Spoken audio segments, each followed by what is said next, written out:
We're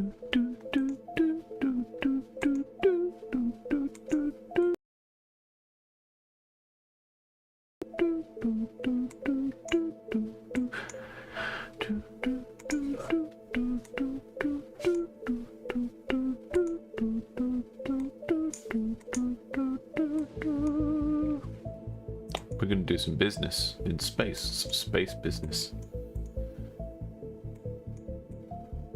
At least, that's what it looks like. So I have had a quick look at this first game for a little bit, just to check it worked really, but I will start a new run.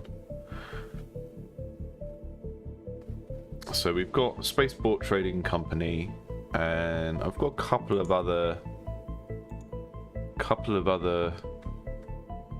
games I wanted to look at today, all sort of with the sci-fi theme. So we've got Spaceport Trading Company, we've got Temporian. Am I saying that right? Temporian, which is like a card-driven game about time travel, and it's like a kind of survival crafting game. And then we've got You Belong in the Stars, which I haven't looked at all yet. Don't even know if it works. So Temporian and Spaceport Trading Company, I've had a quick look at each of those games just beforehand, and I think they're both quite interesting. I think there'll definitely be some stuff to think about and talk about with those. You Belong in the Stars, don't know much about it. Looked cool from the videos I saw, but haven't actually played it. Hey Spalato Bros, howdy. Good to see ya. Hey Darius. So yeah, let's just see what this one is all about really. It's a kind of space-based business sim. I guess this is like a whole genre, but it's not one that I've ever been into myself. I like the idea of these games, and then when I try and do them, I'm just like, oh, my brain is melting from having to do business in a game. We'll go with classic. I think it's very easy to look at this and hear the soundtrack and think FTL, but the gameplay is not FTL at all. It's just got that kind of visual style.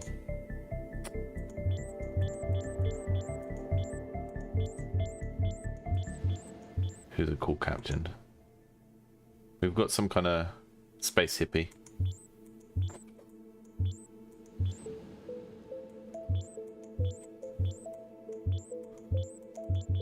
There's some Han Solo looking ass guy.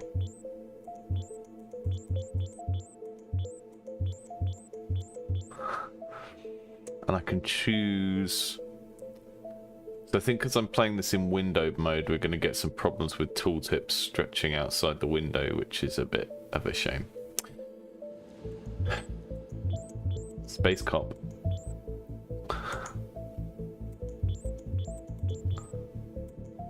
That's Captain Nigel Thornberry.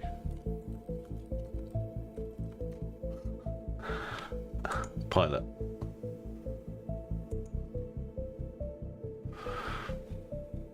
I can select faction.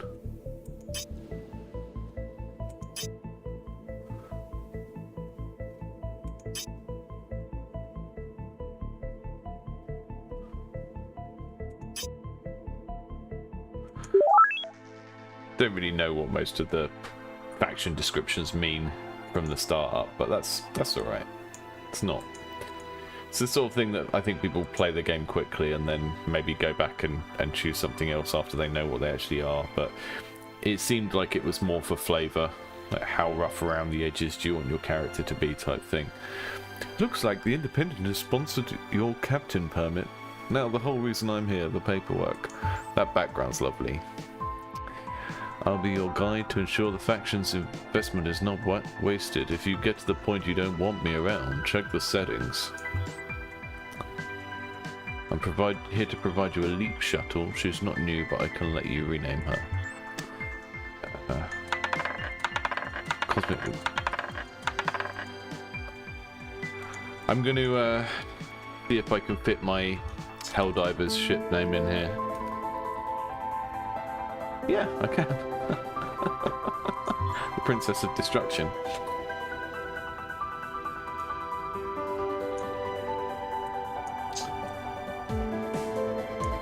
Just trying to wiggle my screen around a little bit so I can have the restream chat at the side.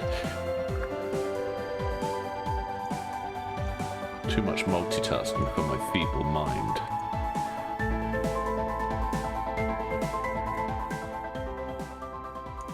There we go. Turn the music down a little bit. Getting quite intense seeing as we haven't done anything yet. Not what I would have named the ship, but it works. Before you jump off, here are the promised funds and a basic star system map to start your career. Thanks. I love taking funds. I love it when people give me funds to take. While it matters little to me what you're about to do, the checklist requires me to provide a basic understanding of the controls. I quite like this. I feel like there's always a decision you have to make about tutorials and how much you do them in character voice, and I think they've done a good job of having this guy be a character, and that, I like the idea that he keeps stating how little he is bothered about helping you. It's quite amusing. Fairly straightforward information here. These panels show data on you, your ship, the name and faction controlling this location. Okay. Nigel Thornberry's Princess of Destruction. This panel provides a quick snapshot on the location's information. Economy type and shipyard level are my main concerns. Economy type mining, activity moderate. This is the information panel. It links your ship's computers and comms relay to the rest of the galaxy. The main reason you dock, the services panel. When I was flying the heavens, the market panel was my first stop. Okay. Finally, the market panel. So we're going to be buying stuff on one planet and selling it on another, I guess.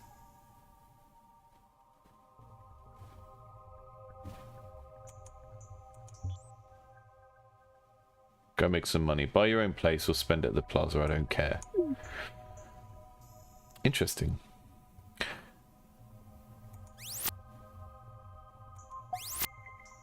Oh. We've got a job board. We've got a plaza.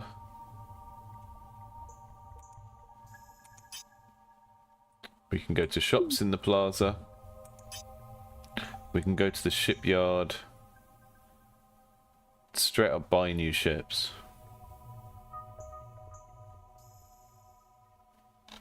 This is what we've got. We've got the little green Kermit the Frog ship.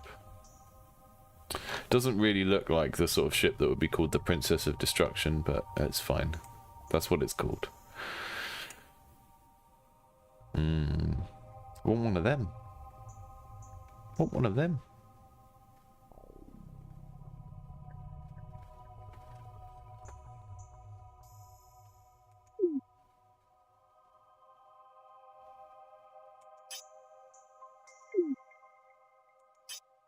So the tutorial was sort of guided me through what everything in the interface is. I haven't really been set up with something to do, except it's kind of like it is a trading company game, so that you need to buy stuff one place and sell it somewhere else. It's kind of assumed that you know that that's what you're going to be doing, but I'm not sure. I'm going to just buy some ores. That's my thing right now. I'm getting into ores. If anyone wants to buy any ore off me, I'm an ore guy now. Oh, insufficient. I've only got 10 space for cargo. Okay. Upgrading to the point where I can fit more cargo feels like it's already going to become like the short-term goal here. That was always the big milestone for me in Dredge, was just getting more space, being able to hold one more fish. This is going to sound obvious, but space is a large place. Now that you're at the helm of ship, best you know how to find locations. Yeah, probably a good idea. The right side of the system map, you will find the mapping panel. Don't know where to find a location, search for it. Should you find a place that you need a quick reference for some future reason, bookmark it.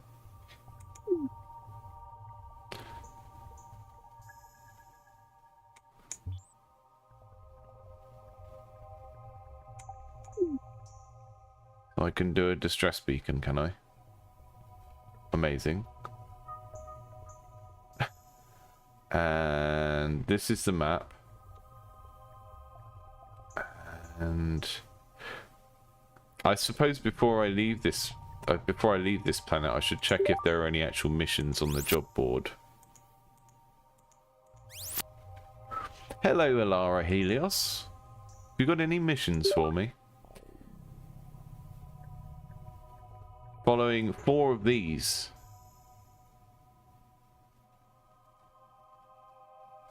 Holovids. Dark liquor.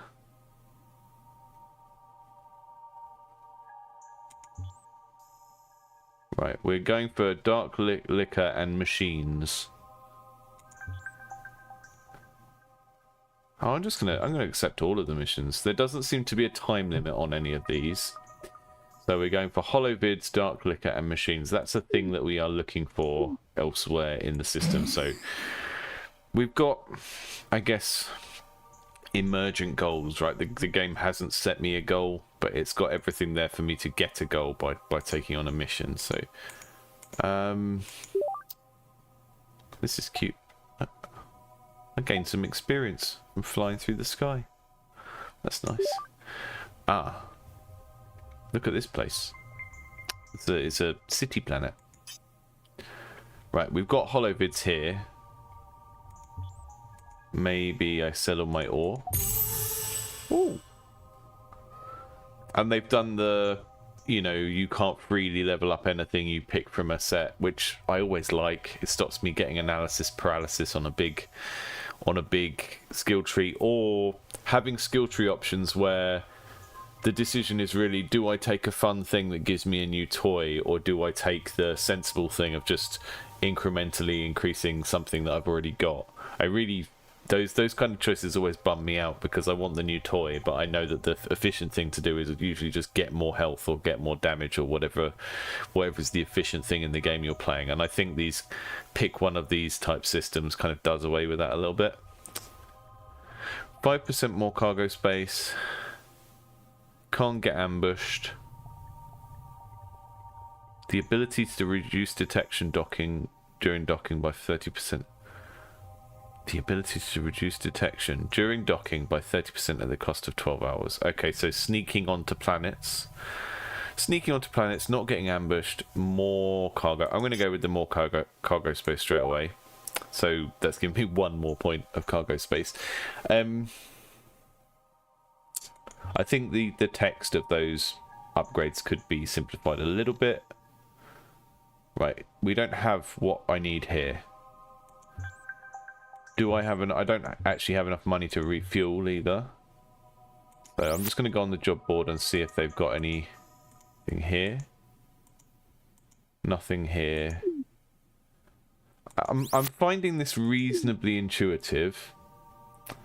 I do find there's lots of kind of looking around the screen to find stuff. So when I'm buying stuff, my credits, I guess my credits is always down here, isn't it? But I'm not sure if that's where I want to be looking in this kind of menu. So yeah, I can't get anything there. What's in the plaza? Go to the barber shop to change my face. No. Okay, can't afford refueling. We've still got quite a lot of fuel, so I'm going to undock and go to this thing that looks like some sort of Beyblade in space. I'm pretty impressed with this. I don't know how long they've been working on it, but it seems pretty full in terms of like how many features and stuff are in it already. Yeah, I don't have anything I need either.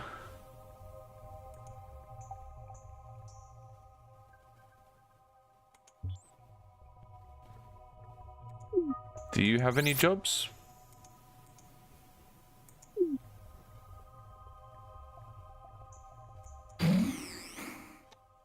Okay. So this one, we're going to put a pin on it so I remember that Karatan is where we're coming back to, because that's where my 3 missions are kind of bringing me back to. So I guess what I'm going to try and do is I'll go up here to these two grey planets and then probably go around in a spiral and try and hit the other planets. And then ideally pick up the stuff for at least 2 of those missions before going back to Kuritan. Because there's a sort of economy here of how much fuel you've got.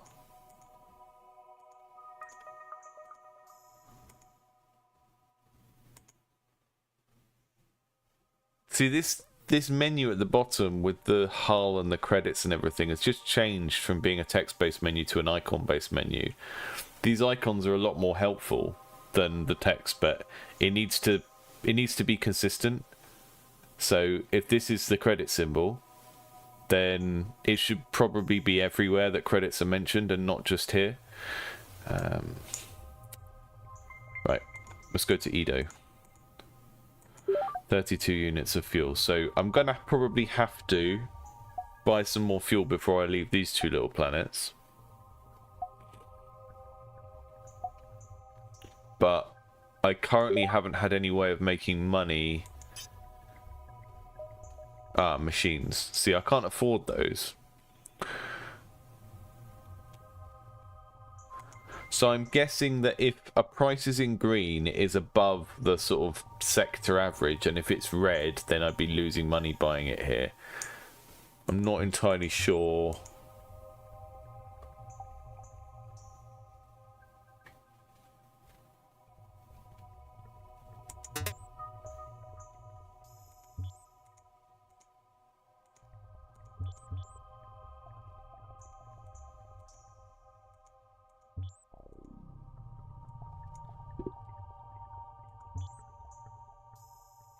I'm going to buy some random stuff that has some sort of value and hopefully sell it on the next planet.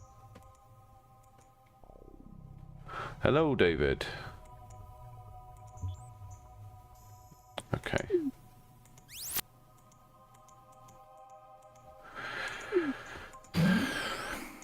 It feels kind of like you're landing on planets and then just randomly hoping that they have the thing that you want. Orbital actions. Can I nuke it? I nuke the planet from orbit. So I can sell... Ooh. Let's sell my Orion steels here. Okay, so I'm up to 2,100 credits, so I can see that that has already taken us to a place where we are making a bit more than we spend. I need 3 holovids.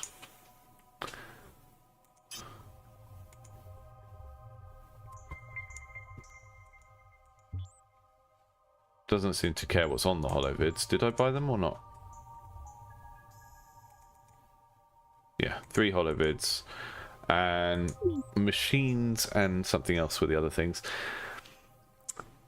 But I don't have anything else here that I need to buy, so I'm going to fill up my cargo hold with other stuff and then hope that the next place we go to can take some of those things. It sort of reminds me of 80 Days, the Inkle game, the way that that handles trading. It's like very, very simple, but you are just sort of basing it a little bit on luck and just hoping that the planet you're going to wants the thing that you're selling. So I can't actually get over to those other planets. I'm going to have to come back to these 2 again and just hope that they're going to buy one of the things that I'm selling.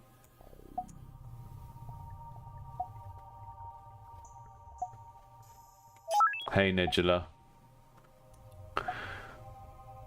This is Starport Trading Company, which so far is looking pretty good.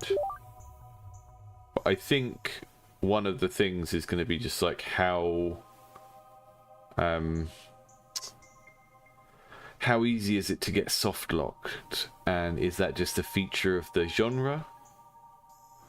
Because I mean, I know FTL is not really the same genre of game. It's hard not to think of it with this game because aesthetically it's so close to FTL.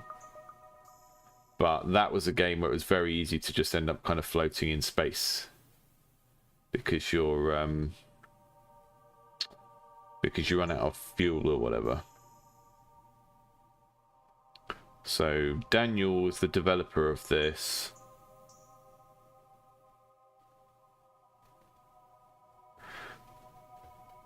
Yeah, and they just said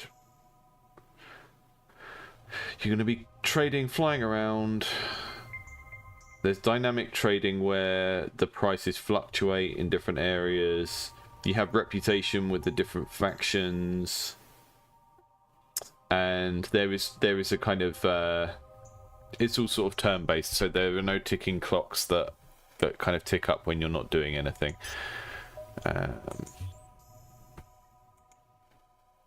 Sell some water here.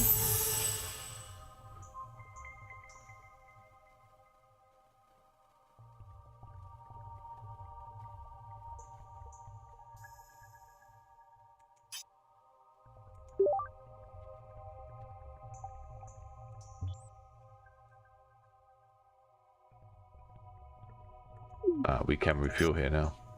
Excellent. Right.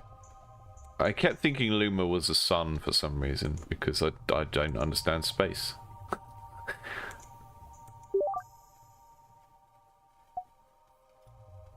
So if you've just joined, the only thing that's happened in this game so far is on the first planet I got some missions from a job board, or from a phone call, I guess.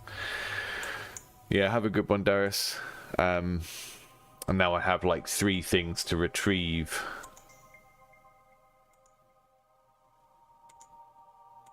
So I've done that one.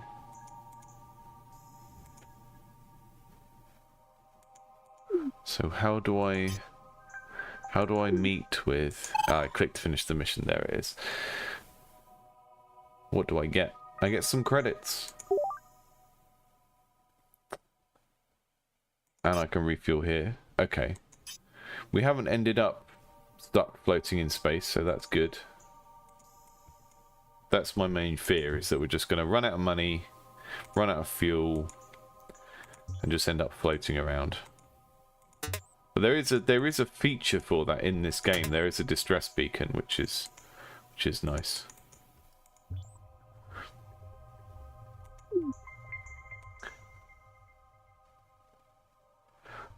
Ron, how do you think a good game designer or indie developer in small teams needs to stay updated and play the latest and best games?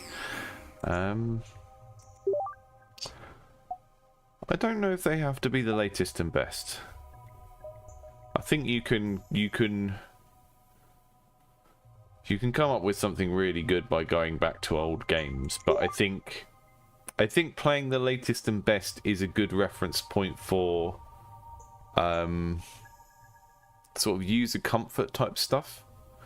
So to give an example, let's say you go back to the 90s and you find some genre of game that you really like that no one is making anymore, some imaginary genre, and you want to make a new version. I think the part where like current player taste really comes in heavily is stuff like user experience design. So like, how do menus feel, how do you give players information, all of that kind of stuff is the stuff that you don't want to feel clunky and outdated, because people will bounce off it immediately. But yeah, I do think playing and analyzing games is just a core part of being a game designer, for sure. The trick is in making sure that you don't just play one game that's your kind of forever game, like and forget to play a variety of things. That's the danger. But there's definitely inspiration to be taken from playing older things, and I think one of the things that tends to happen is that people play games to satisfy certain sort of psychological needs they have, and people who are sort of hobbyist programmers end up playing less and less games because programming is like a game to them. You know, it serves the same sort of needs, and that's why you get a lot of particularly sort of solo indie developers that are just sort of working blind for a long time and making stuff purely based on vibes and not really like the amount of times people have told me, oh, my game is influenced by this thing or that thing, and then I look at it and I'm like, well, you've copied certain things, but you've copied it from memory. You know, you haven't really analyzed the thing and thought about how it works. And I don't think it's necessarily about playing everything, but it's about playing things analytically and understanding why they did what they did.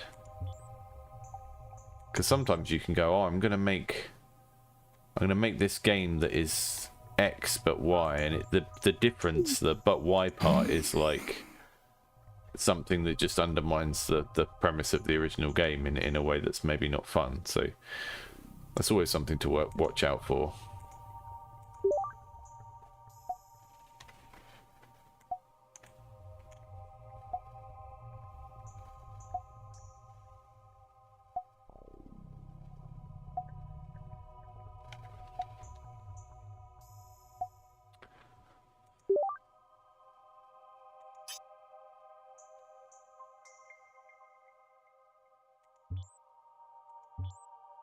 See, now we're hitting that point where I'm low on fuel.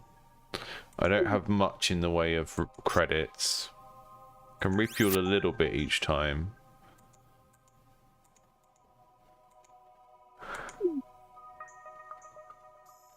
And I think one of the things I might need in this game for it to work for me is just to get a few more missions at once, because at the moment I'm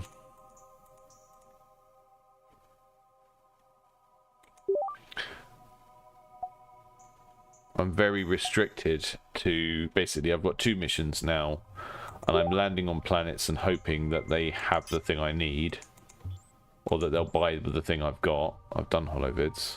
Why has that got an exclamation? I already cashed in that mission. Don't know what that is.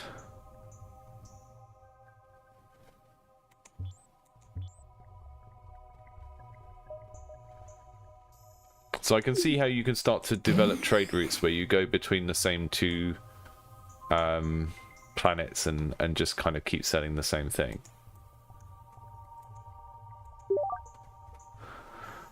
But I think I need a few more missions, because the chance of me just stumbling across a planet with the things I need feels quite low at the moment.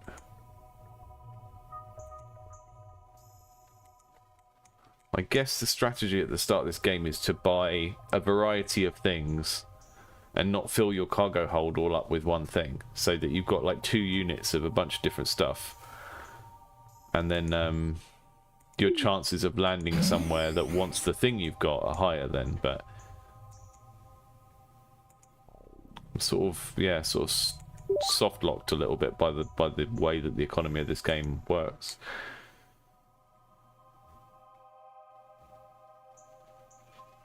Nidula, how do you test if runs are fun in a roguelike game if you don't have enough different upgrades implemented to make the randomness feel exciting when building synergies?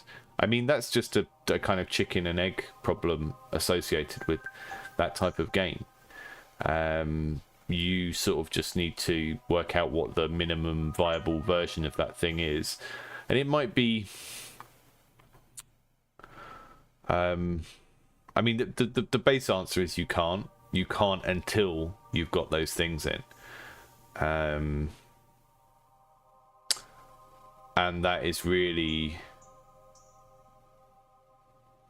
I guess it's kind of a general game development problem of what are you trying to test. So the first thing you should be trying to test is the kind of 30 seconds or 3 minutes of fun of this game fun in its own right, before you have the building element. And then once you get to a point where there are actually choices in the build, then you can test whether the building feels fun, whether the building of the engine feels interesting. But there's a lot of work to do before you get to that point, really. So it's all just a case of which stage the project is at and what you can test at the stage you're at. Yeah, I can't get away from these 2 little planets. I just went back and forth between them once.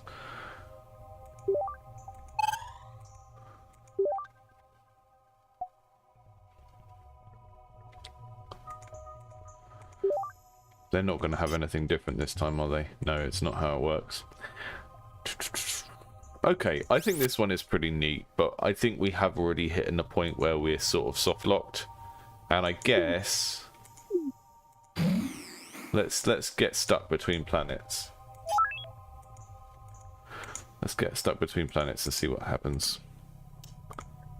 Go over there. That's definitely too far. Insufficient fuel. Oh, it won't let me actually. It won't let me kind of just free float to somewhere where I can't get to. Which makes me wonder what the distress call is for then. Okay, okay, I can do free move and then I can just go wherever.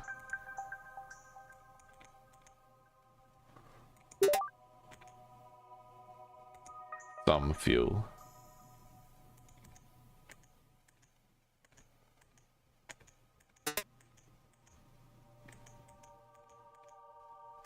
Yeah, I think that's going to be the biggest problem with this game. It's just so easy to get soft locked. This is the system map. This is Nigel Thornberry. He's got 30 reputation, don't you know? And then these are the abilities we've been unlocking by gaining experience. There's a lot of here. It's kind of there's a lot of interesting stuff. And I think I like the core setup of it. But you need to work out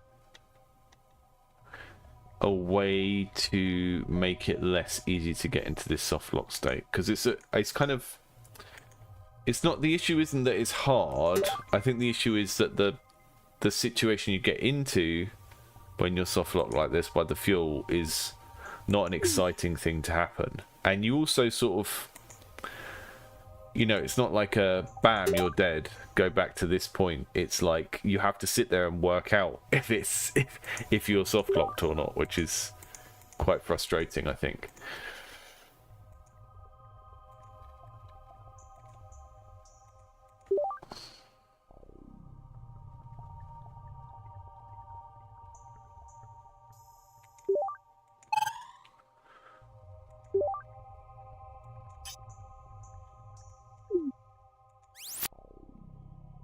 Interesting. Okay, well, we're going to leave that one for today because I don't think I can get much more out of that this morning. But I will send a link to this over to the developer when we're finished and say, hey, your game is cool, but I got stuck.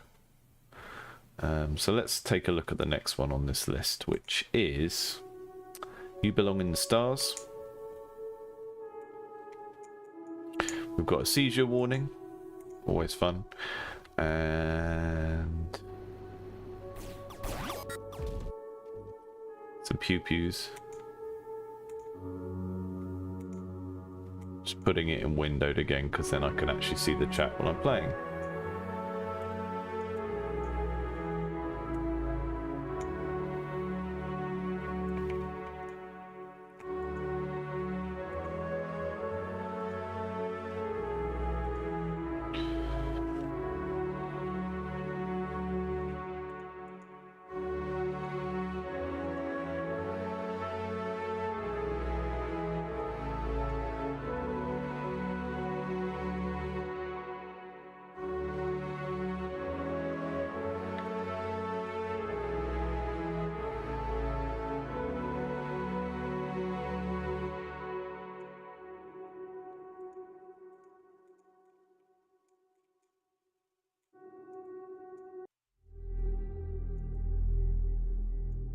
Switching games in the stream is always a fun time for everyone. There we go.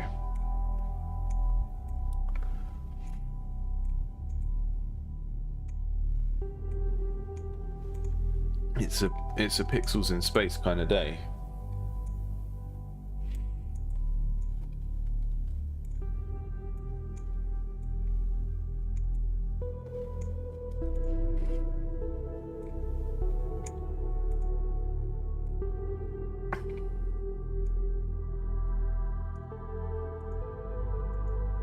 Take a look at this then.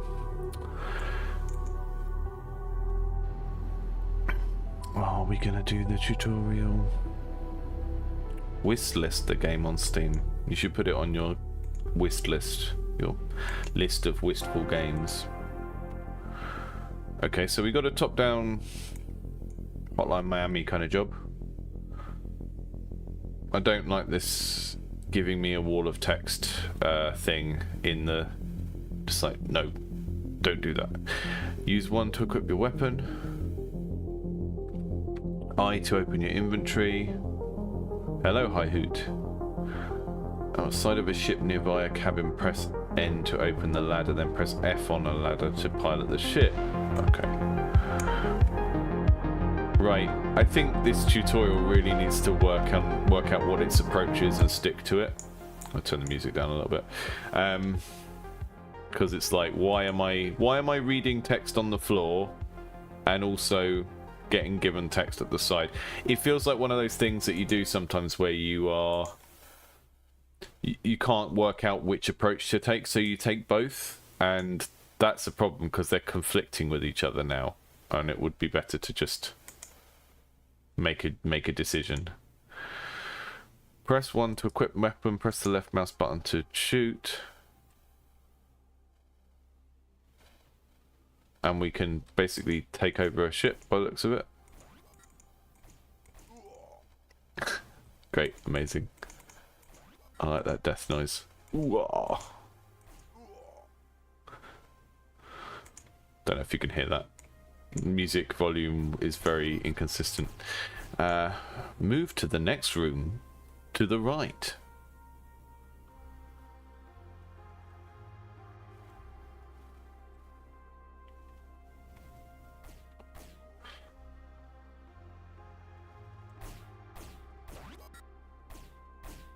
There is something about the swing of this camera that I find a bit off as well.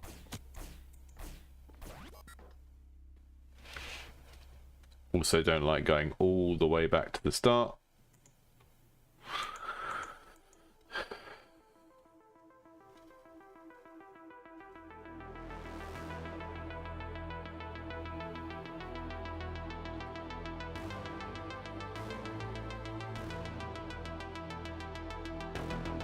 Yeah, I don't like that it's like I move the mouse and like every single frame I'm moving the mouse, the camera is moving.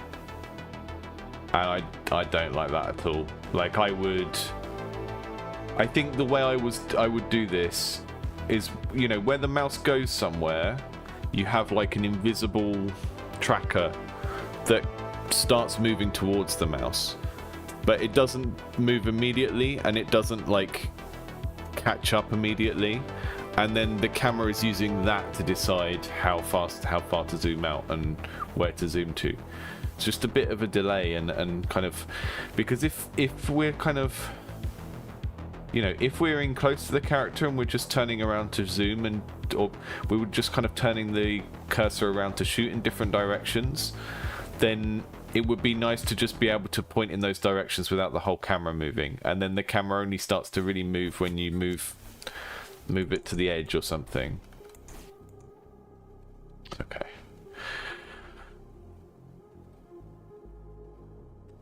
It's a real make or break type of thing on this kind of game, I think.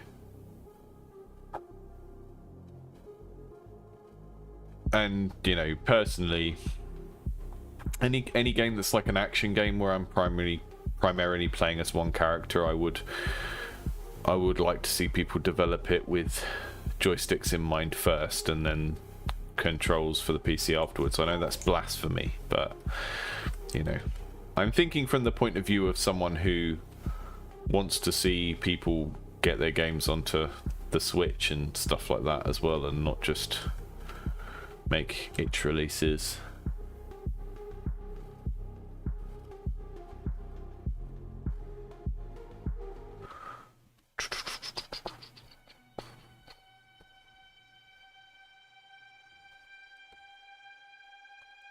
Been that way.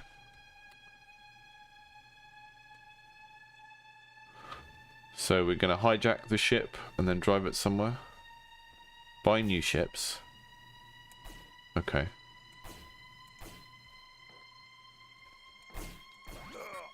Spawn your ship. Yeah. So that was the spaceship we were in, that level.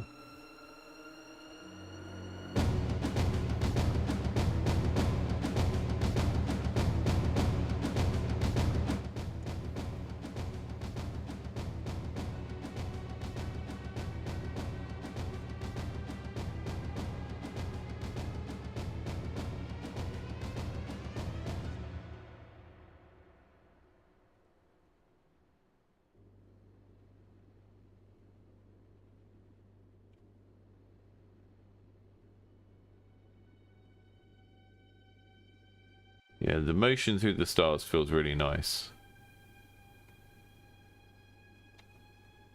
We've got some zooming in and out we can do.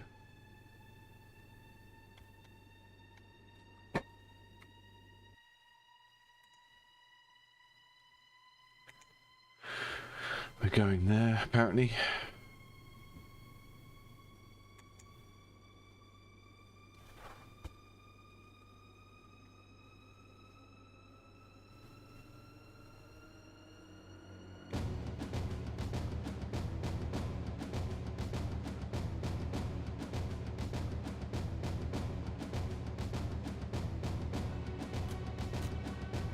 And then you can press tab and get out of the ship in on different places. That's really cool. I like that. This kind of game where you're trying to do macro and micro can lead to some sort of questions about which part is the game, which part is the main part of the game. And I think Spore is the game that always gets brought up in these kind of conversations of like everyone has this idea for a game that is like a micro genre where you control characters and a macro genre where you control like a group or a faction and jumping between those levels. And Spore is always the one that's brought up as an example of like how that can just lead to a game that is a mess that doesn't have a very clearly defined goal.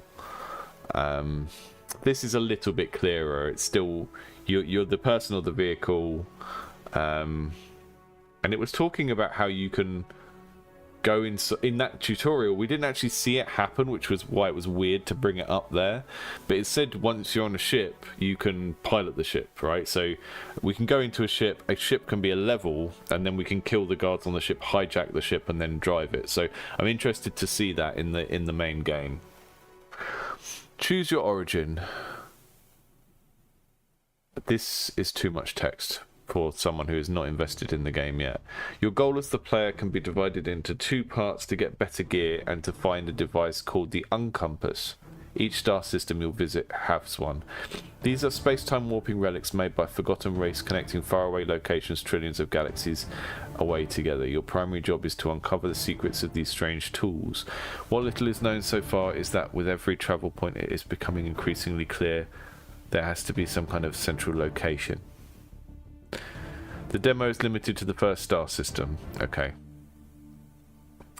I think when you have a MacGuffin in your game that is like, you need to get this to get to the next place, you can just tell people they need to do that and then infer the story around it later on.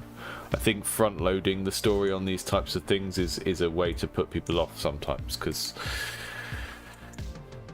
as a bounty hunter, you'll start with a small combat-oriented ship armed with multiple guns and a rocket launcher. Your personal gear consists of a handgun. Okay, can I change? I think that's the only class available at the moment.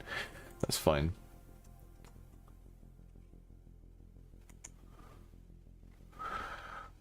Yeah, again, if I were looking at the control implementation on this like in more depth, I would just be going to Hotline Miami and being like, what does Hotline Miami do? What does the best game of this type made in the last decade or so do? Hang on, am I not supposed to kill these people? Are these on my ship? Yeah, just a bit too much showing at one time in terms of this text. I think a lot of the time people put it all in one place like that because they want to avoid having to dot it throughout the game. But you know, when you see AAA games and it's sectioned up into little bits and easily digestible, that's done for a reason. And making tutorials is not fun, but that, you know, there is a reason they're made then in a certain way. And, you know, obviously if you have a game that is very based on deduction or something, you don't, there are times when you don't want to drip feed to certain things about a game, and you do want to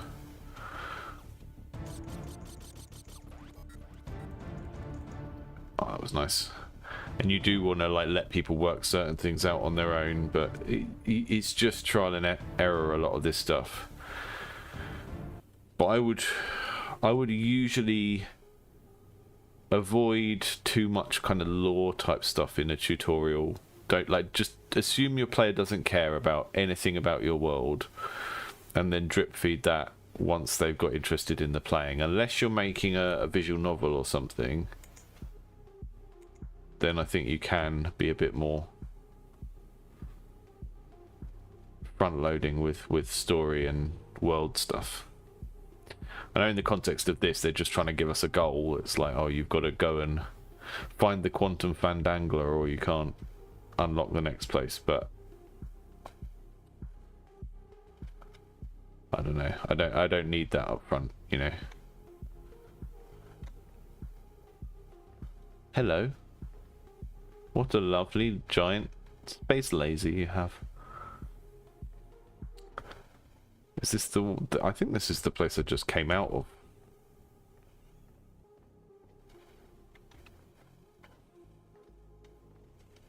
The difference in scale between the different levels you're working at is really fun.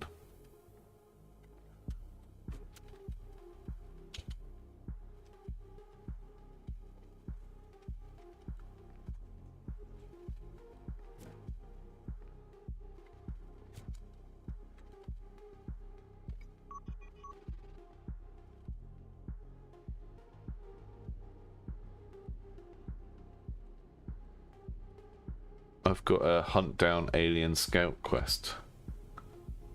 Right, that's where I am, is it? Okay, and then we've got these. I'm just going to assume that they are all enemies and start blasting. Some really nice sort of variations in the background color as we fly through space as well, and the depth of the different layers of stars. Really simple stuff, but nicely executed. I've got a red behind me in the... Is that a baddie? There he is.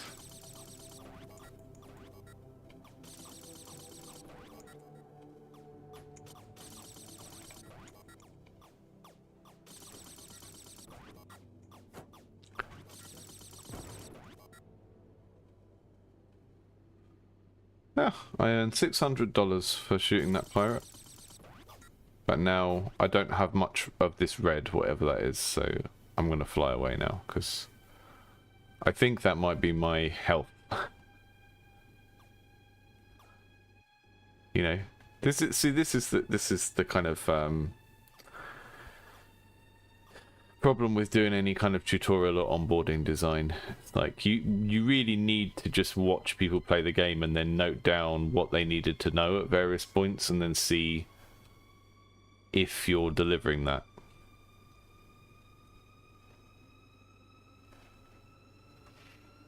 Because at the moment I know that there is some special device I need to find to be able to leave the sector. That's my goal.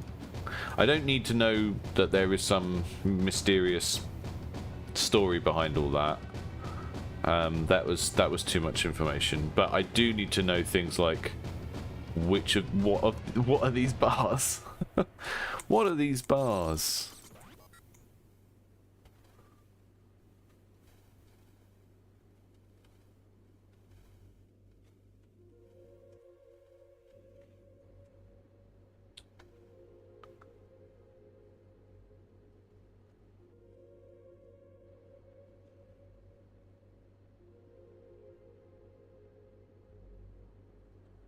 Yeah, Frederick, that Plants vs Zombies GDTC talk, I haven't seen that particular one, but I feel like anything, can't remember the name of his name, it's George Fan, I think.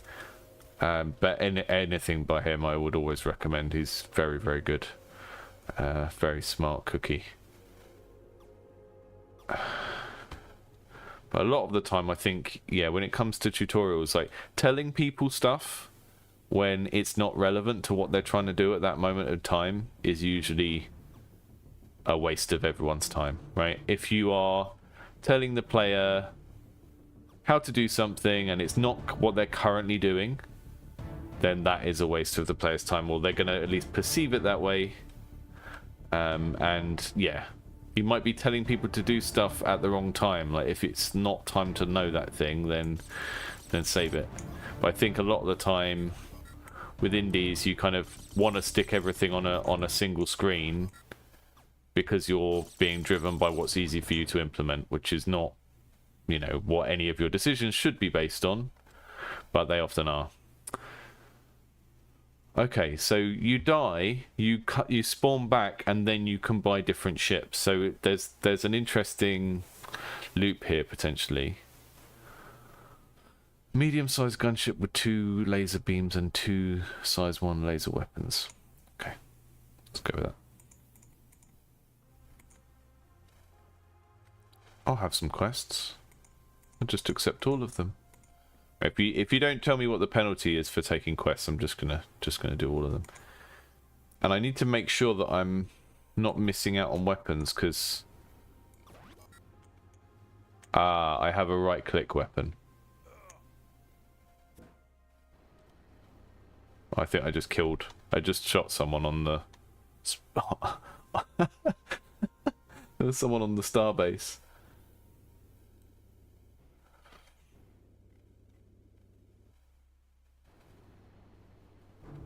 Yeah, no one ever wants to click on a tutorial, right? We do it when we're being sensible, like, but most of the time, yeah, your tutorial should live in level 1 or whatever, and I think that's a pretty good rule of thumb.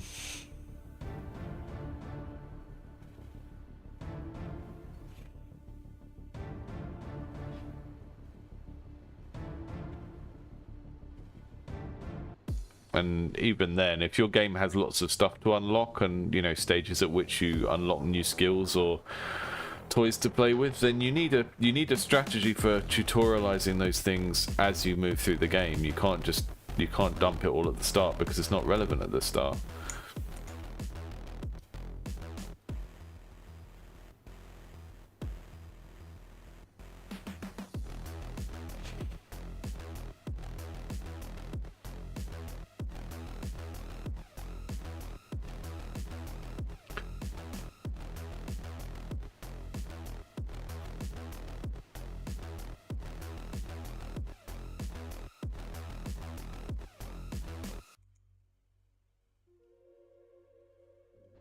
Hello, lone pirate, where are you? I've got a mission to squash you.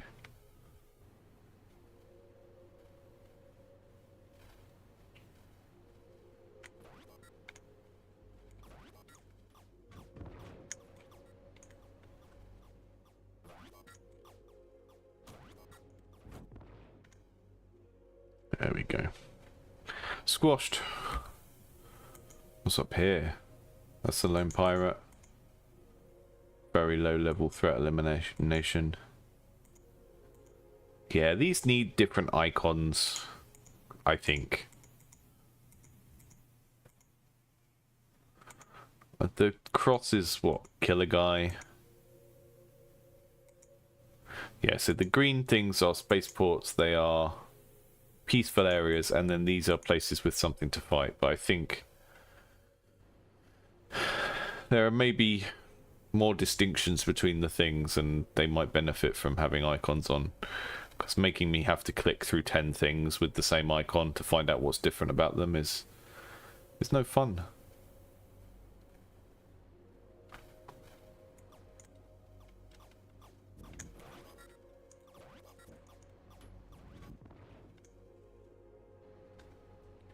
I know so much of what we end up talking about on here is usually quite like boring UX type stuff, like how tutorials are built or how cameras work and stuff, but I do think that stuff can be quite make or break.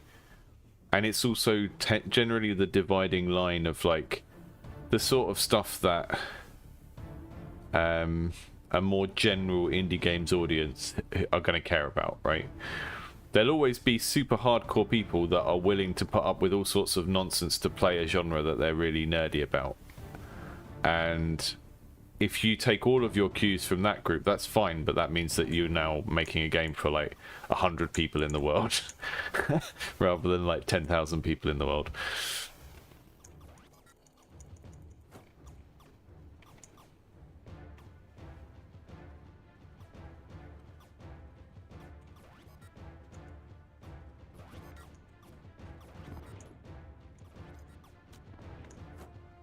Okay, now I think we're going to need to go and repair. So I'm going to go back to the spaceport and see if we can repair.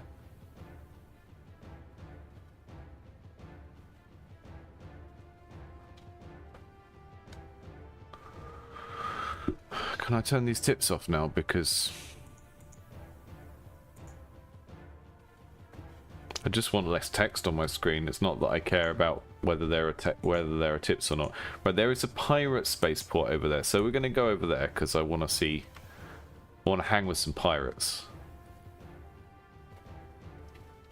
It's very refreshing to go from a space game that is all based around the economy of fuel to one where I don't have to think about it. I know that they're totally different genres, but it is.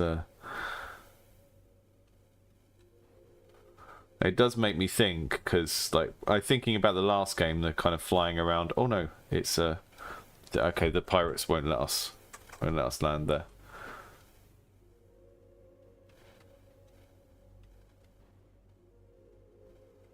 Yeah, I didn't notice that, Fred, but that's a good thing for us to be aware of, and maybe for the developer to think about as well, because right, I'm going to go back to the first spaceport because I won't get shot at there. Yeah, if the enemies can turn in spot and we can't, that's going to feel... It's just, even if it's intentional, it's going to feel unfair to a lot of players, I guess.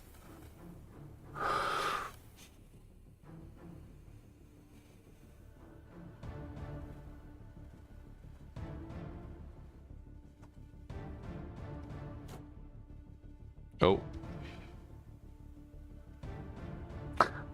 I was just testing if you could tab out of your ship when you weren't, at a space station, and apparently you can. But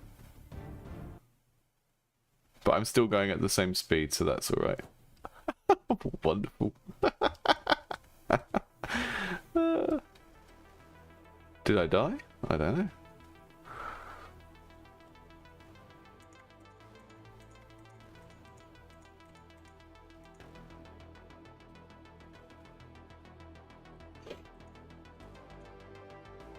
Yeah, I think the main thing I would want to fix with this game straight off is the camera when you are in human mode. It's not good.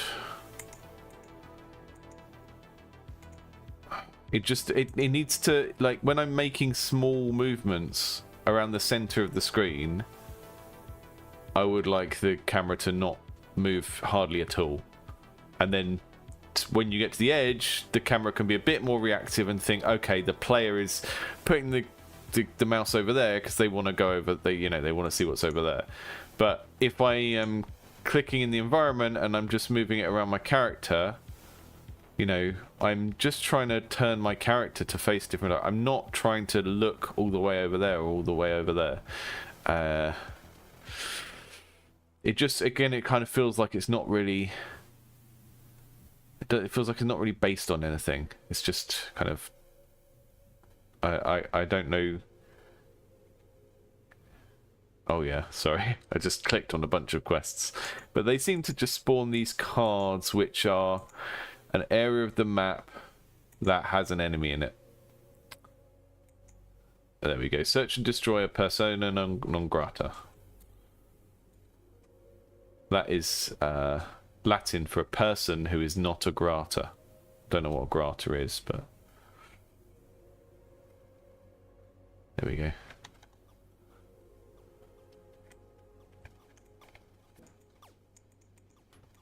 This ship is very pretty. Greetings, Errol.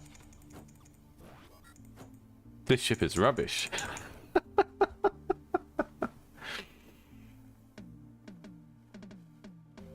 So I feel like my main beefs with this game so far, how the camera moves when you're on the ground. When you're out in space, it's quite hard to see what's going on when the camera is so far zoomed out, and I think just lighting up the projectiles or something to make them more obvious would bring a lot of benefit. And then the thing with just like everything on the map kind of looking like variations on the same thing. And I get that they are just kind of go and exterminate someone on the map.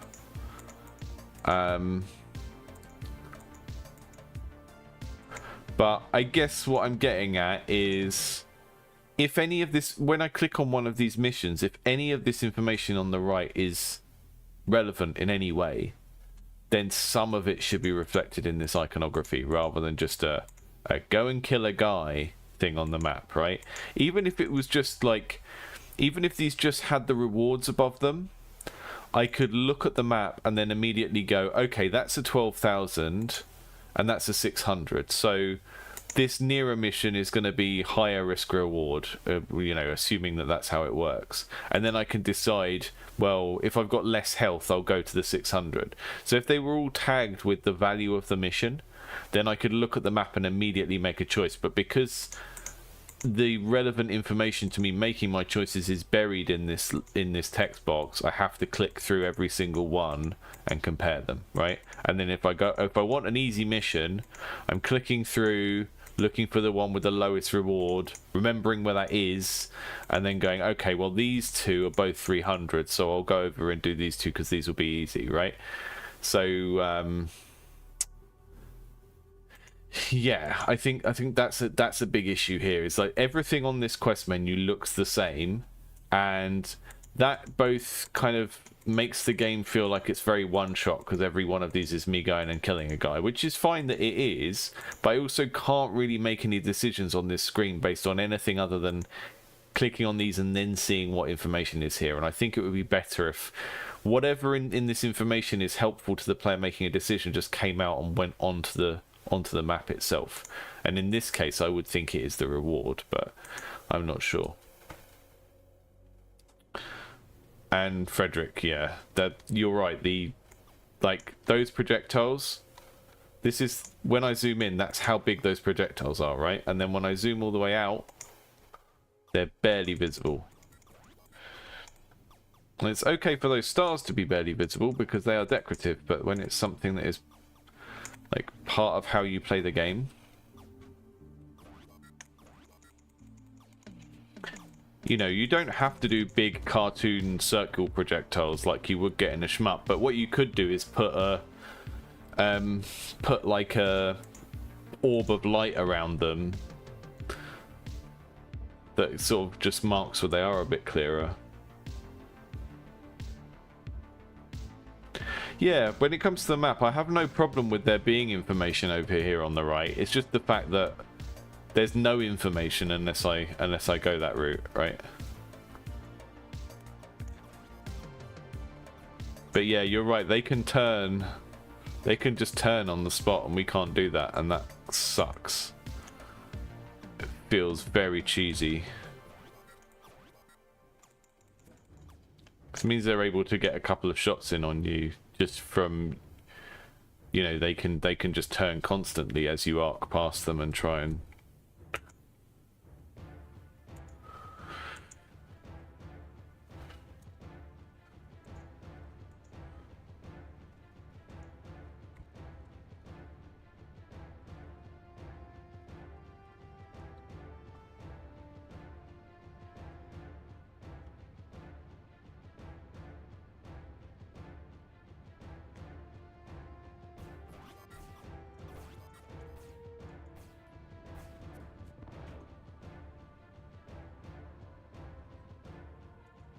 Right, let's go to this other spaceport and see if they shoot at us like the pirates did.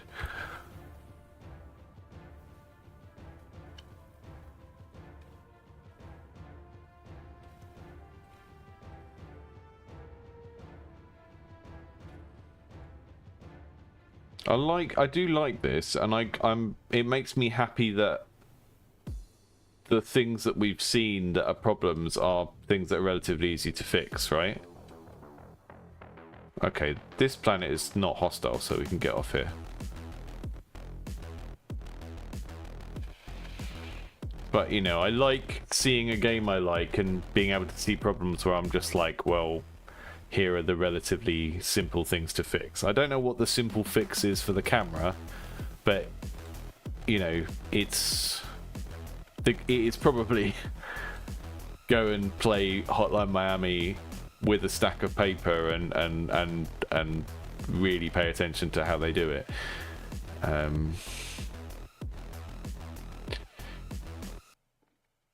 Or maybe it is like this. It's just the way it's handled here. It's like I'm doing something relatively chilled. I'm just walking around a. I'm just walking around a place where no one's attacking me, and it feels like a twitchy combat game, which sort of is strange.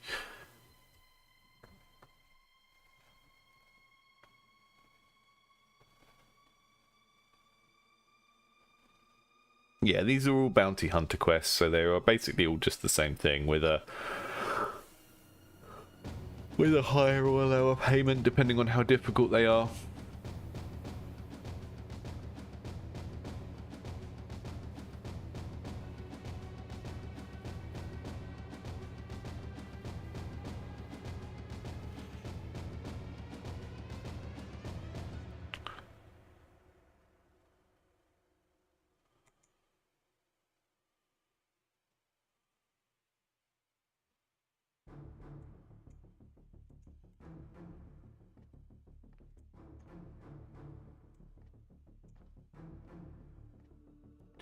So the quests give you a little bit of information about what type of target each one is.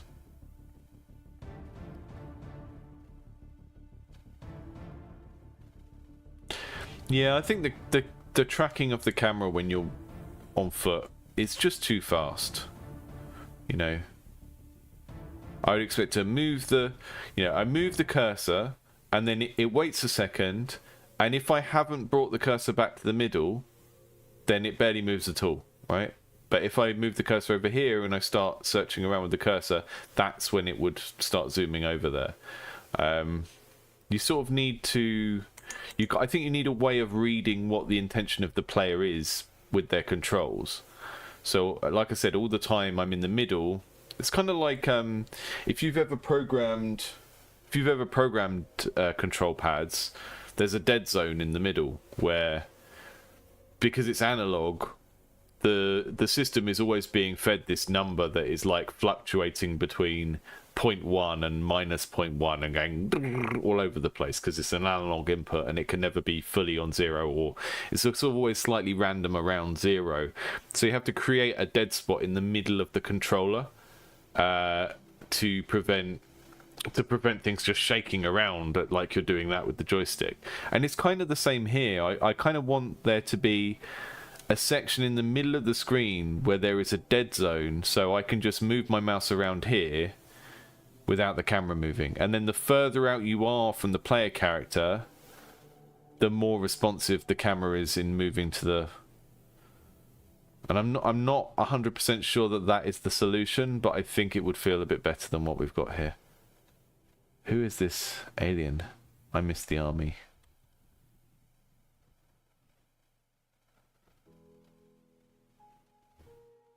It looks like I'm sitting down and my feet are sticking out.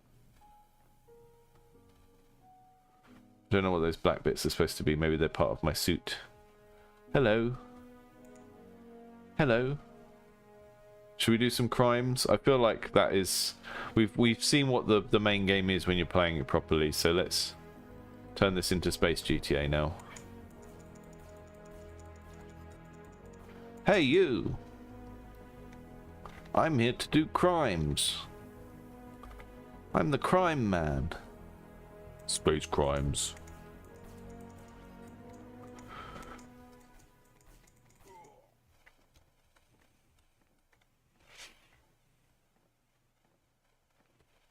Space crimes.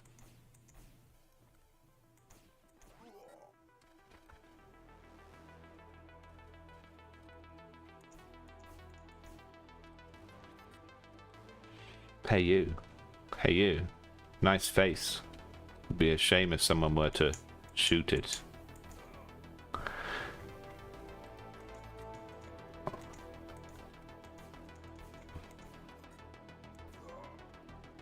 at those stars close up.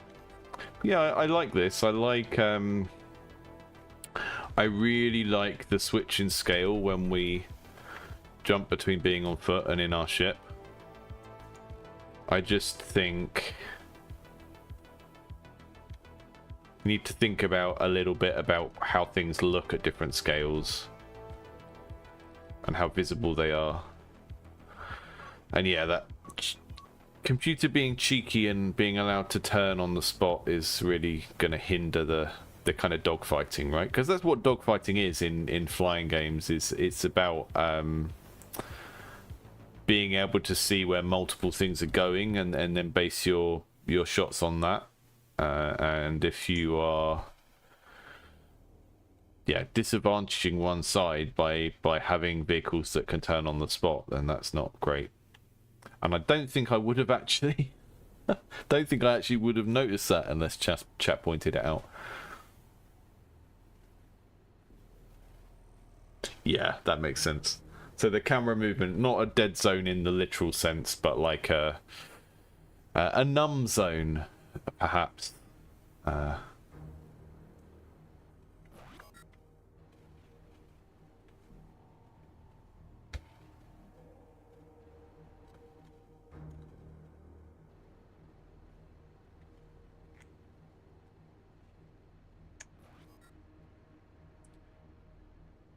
There's lots of text down the side here as well, that if you can replace some of these with iconography, like, I mean, just look how much space is being taken up by the word energy being repeated over and over again in this panel.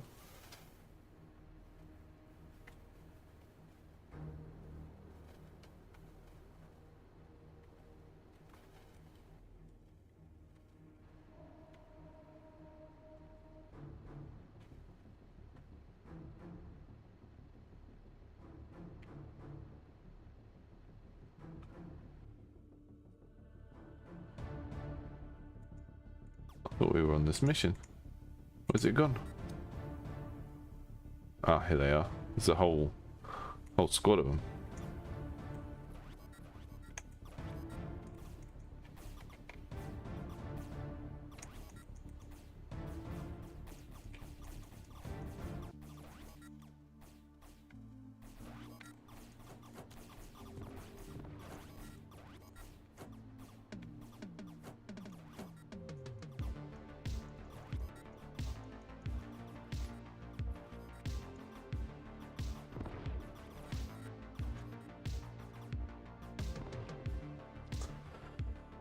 There we go. That's what happens in that game. What was that called again? That was called You Belong in the Stars. Which maybe not maybe not what I'm expecting a game with that name to look like.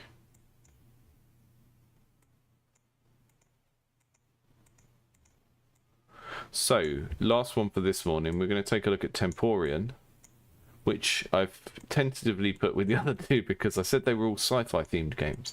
And this is a very, very different game from the others. I've played this one for a little bit longer. I do think this is interesting though.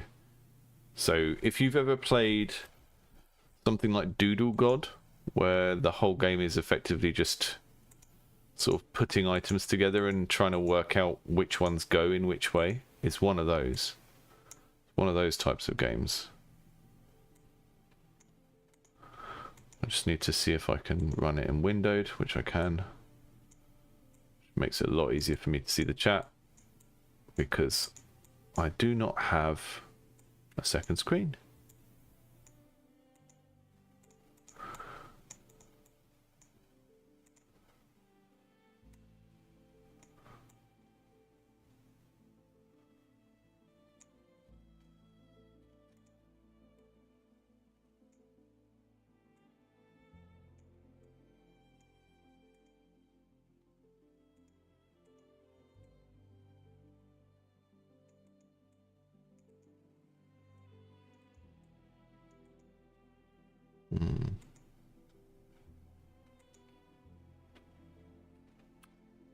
So I have had a game of this one, and I sort of already have a few opinions on it, but I will just try and play the beginning without commenting too much, so you can see what it is.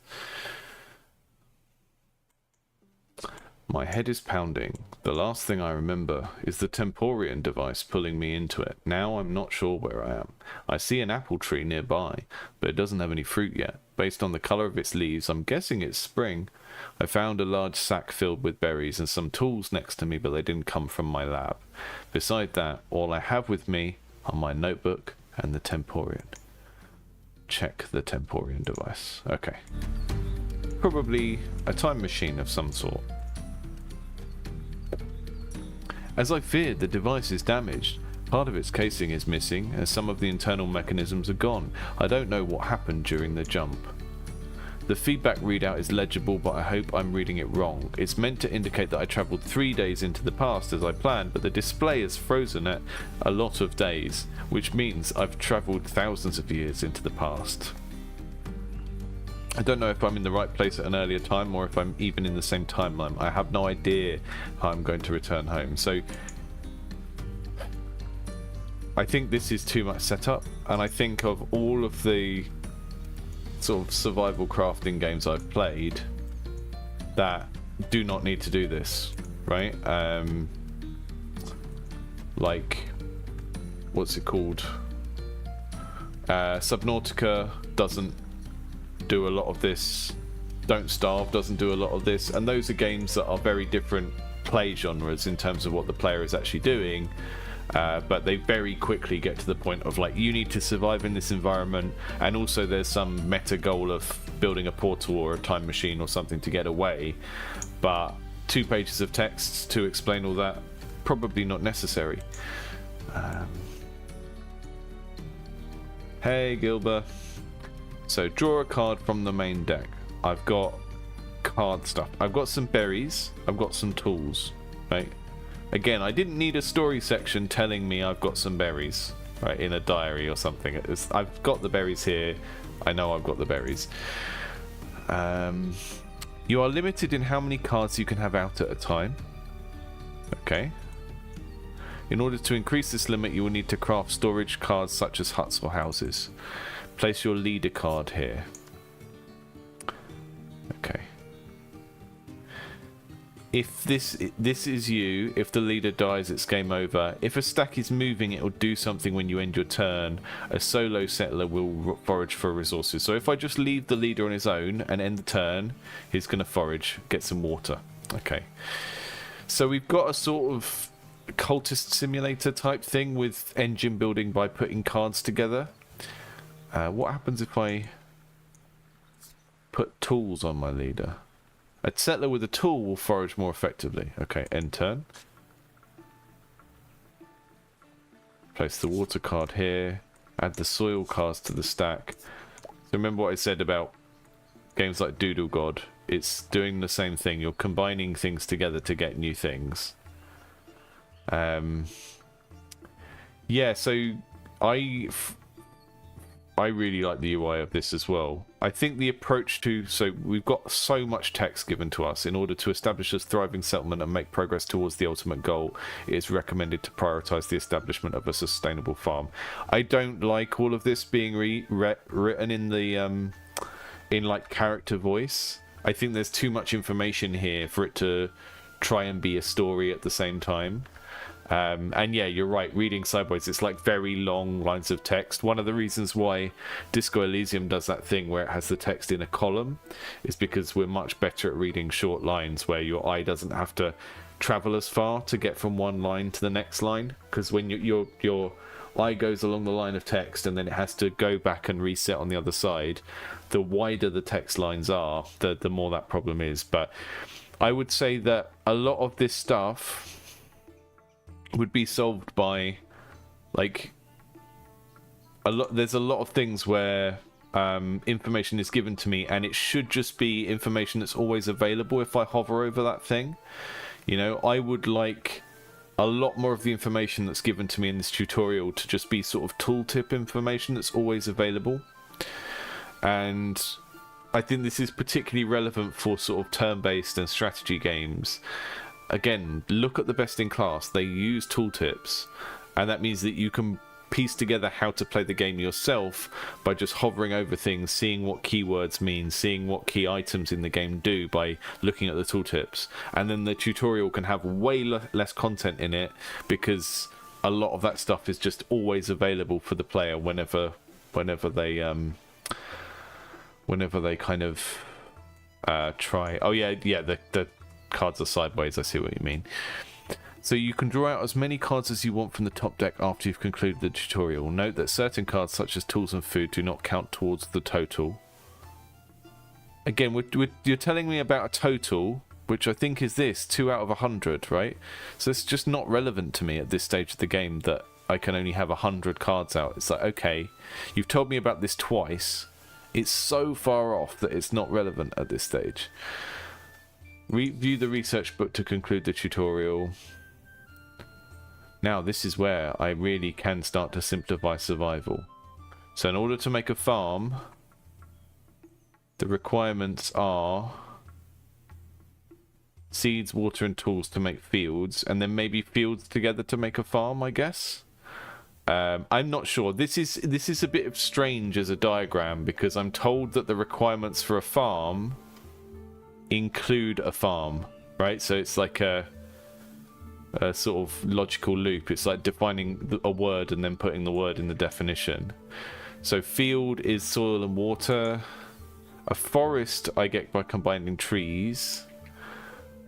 An ocean I get by combining rivers. So it's quite abstract how these things fit together, but there is a whole genre of games in this kind of thing, that in this kind of genre, that are about kind of combining things together and experimenting. And historically I've liked them, but I think there's so much on rails trying to tell you a story with this game up front that it's really off-putting.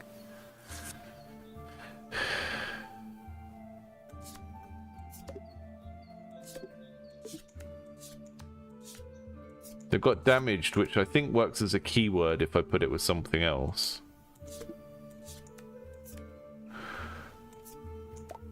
Leader, go to a field. What does that achieve? Oh, I found a chicken. Discovered a chicken in the field. That's good.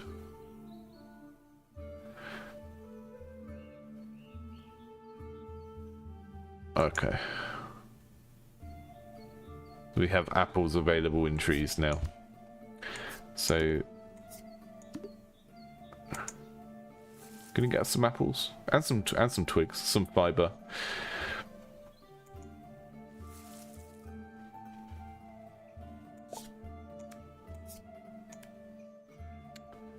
We love a chicken. What else have I got up here?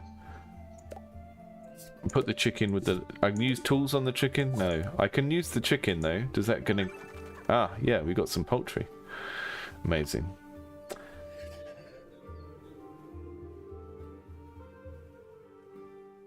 It's been 10 months since the accident. Winter has arrived. It's clear that this isn't going to be an easy season without anything beyond a makeshift shelter. My health is suffering. Along with that, my productivity has taken a significant hit. Struggling to get as much done as I did in the winter months. It's clear that I need to plan ahead for next year if I want to make it through. But for now, I'll just have to hunker down and make it through the winter as best as I can. Again, I don't think this is necessary. This is like a show don't tell situation. Like, just show me what is harder about the winter. Like, don't tell me ahead of time. I don't think the conceit of the diary is doing much. It feels like it's getting in the way of me learning the game.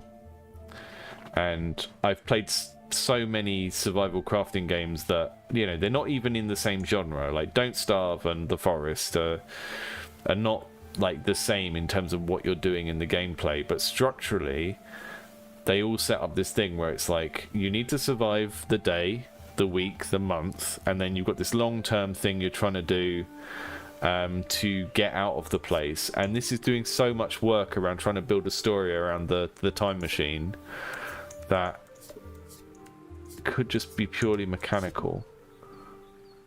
Worker forest, what does that mean? Okay.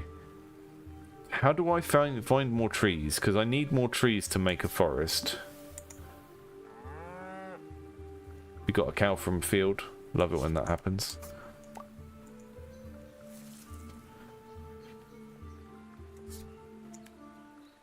If I just leave my leader on their own, what do? They get food. They always forage if you just leave them.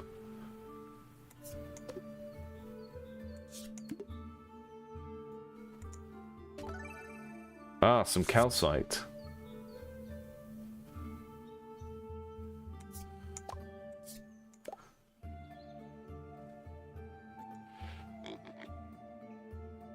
Yeah, I don't think that the story needs to be anywhere near as like wordy as it is. I think you're right, Errol. It's like this.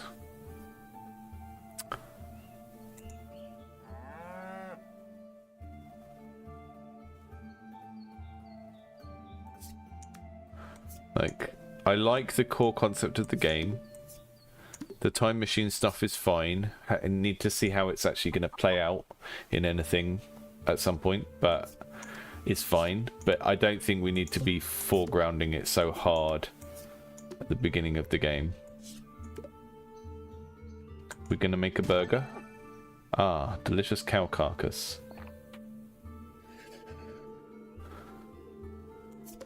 Wow, we've got a Twitch bot in the chat for the first time. Must be in the big leagues now. I discovered a pig carcass. Yeah, I think the numbers just tell you how many of that thing you've got, I think.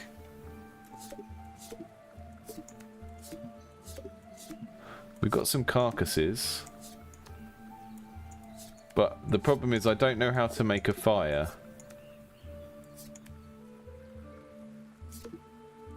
Work a pig forest. I don't have any forests. So it's giving me these little clues of combinations, which is fine. I appreciate that. I think maybe what's happening is that comes from the research action. Maybe? I don't know. But it's telling me combinations that work, but I haven't got a forest yet. And I know the research book told me you get a forest by combining trees, but I don't know how I actually got a tree in the first place. And I don't mind that, because the point of this kind of game is to put things together and see what happens, right? So I'm quite happy with having to experiment. But what I don't want to do is be experimenting and then just getting intermittently interrupted with full screens of story stuff that I'm not invested enough to care about yet. And that's kind of where this game is going a lot of the time. I want to just experiment with the items and then sort of see kind of fruits of my own labor by doing that. Okay, we don't have to cook the poultry, that's good. Smug Pie, is this alchemy solitaire? Yeah, pretty much. I've used the last of my tools, making more should be simple. I should be able to make tools out of stick, stone, flint, or even bones. Okay. So do I just put sticks with sticks?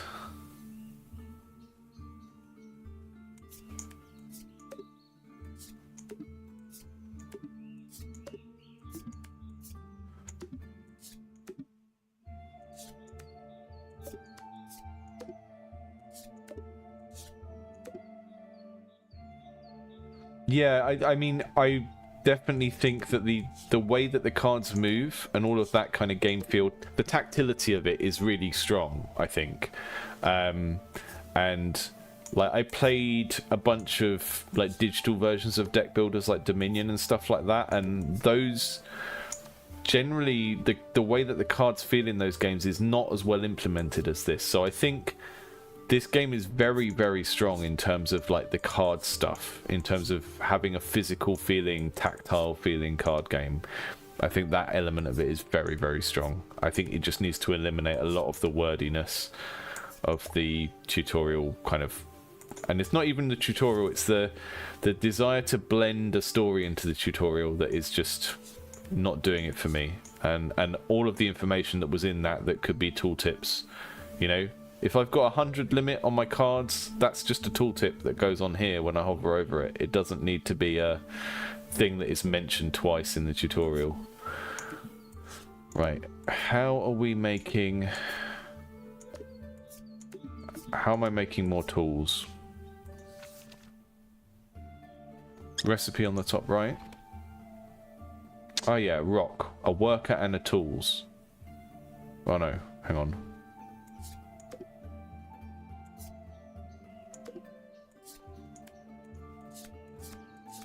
I see. Yeah, that makes sense.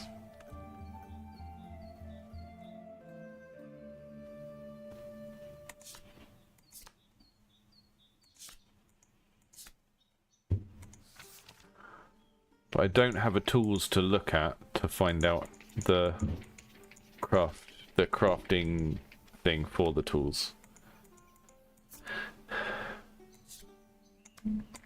Yeah, the way that the things are quite the way that the things are combined can feel quite abstract at times, but I don't mind that too much.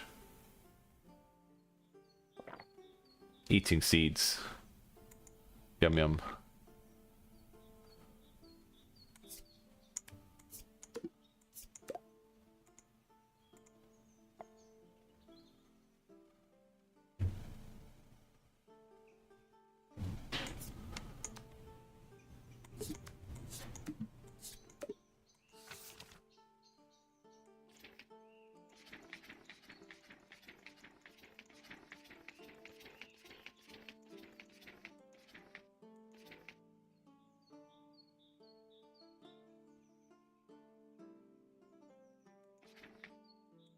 This is the thing, I'm pretty sure it's told me how to make tools, but now the information is lost because it was just shown at that point. What does the rewind card do? Oh. I also didn't know that that was the...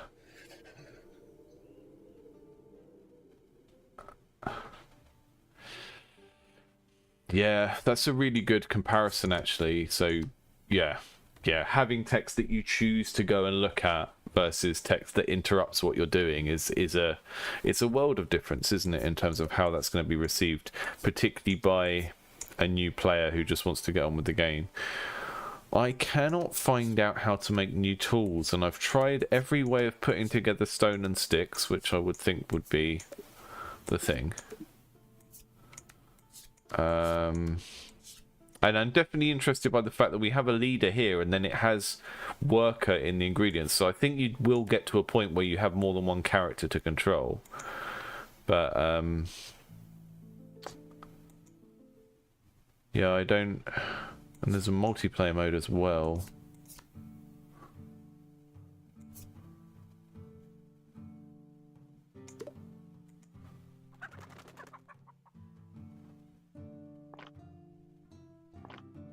I burnt my rewind card because I wasn't really paying attention to the fire being down there. I was just like putting it in random places to see what happens.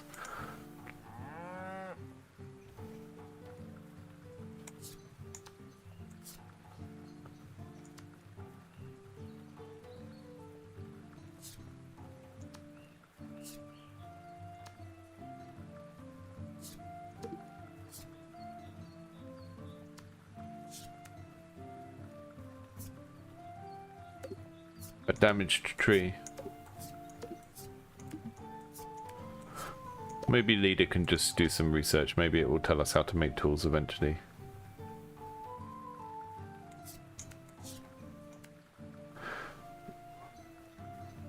I think the worker is in those cards at the top left. I think the worker is an ingredient in that recipe.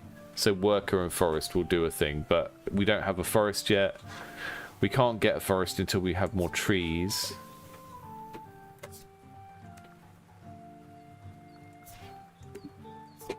And I just, again, I feel a bit soft locked by the fact that I can't make new tools and that I don't have a... Yeah, the worker is an ingredient in those recipes. I'm gonna restart this because I really want to work out how to make tools.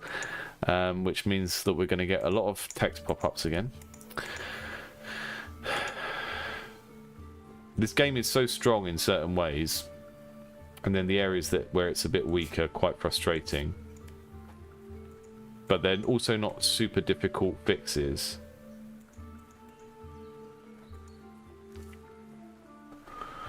Right, so let's...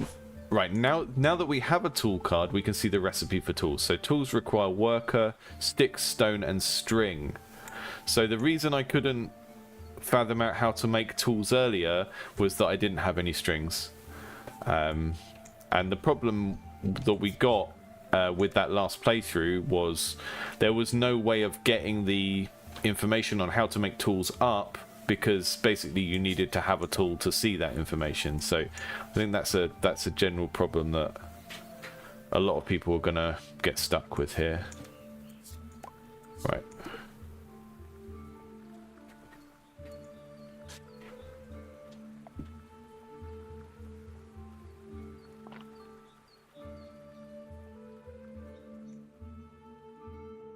Yeah, putting smaller bits of information on cards and making them feel like part of the game is a good shout. I've played a few legacy games, which are like board games where you play it and then stuff in the game changes, and then you play it again and it changes. It's like a campaign-based board game, and they have like stickers that go on the board and stuff. And a lot of those games, when they introduce new rules and stuff, they basically break it all down into stuff that you can fit on individual cards, which I think would be a good way of doing things here. Okay, so now that we've got tools, we're not as stuck. And we know how to make new tools, although the thing that was missing before was the string, and we don't have a way of making string. I'm guessing it might be fiber and fiber or something like that.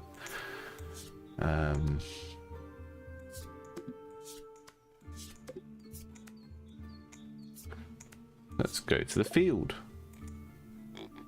We got a pig. Can we go to the field with tools? What happens then? Oh, you get 2 lots of thing.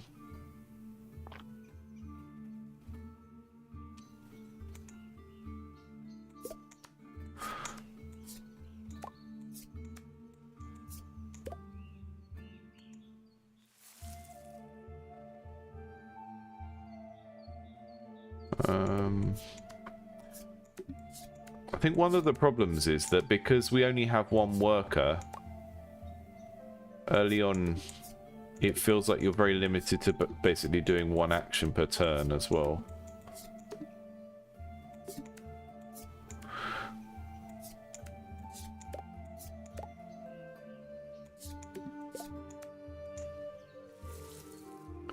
But you can still combine cards together to make stuff. Not sure what that damage means.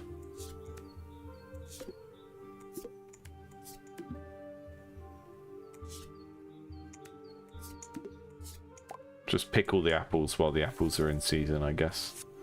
And then we've got 2 fibers. Can I put fibers together to make string? Is that how we do string? I am freezing.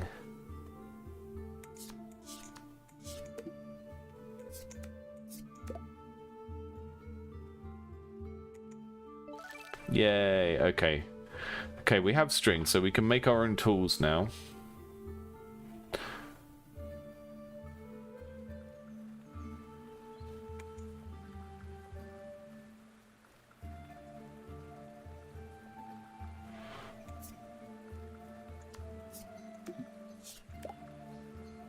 I'm gonna hit a pig round the head with that hammer.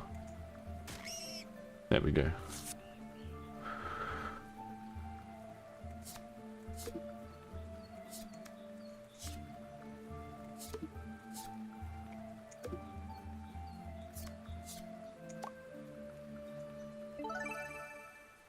Delicious. We made some lard. Discovered lard. What more could you want?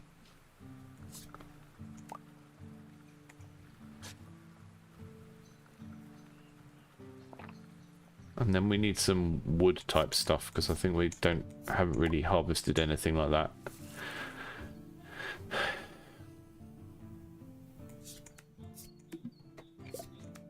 So one of the things I'm noticing at the moment is that when you put things together,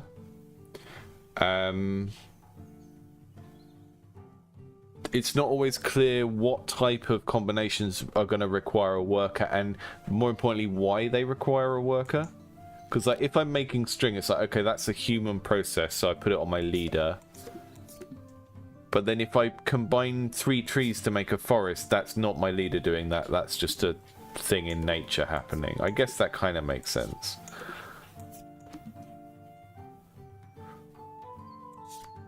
Worker, stick, stone, string.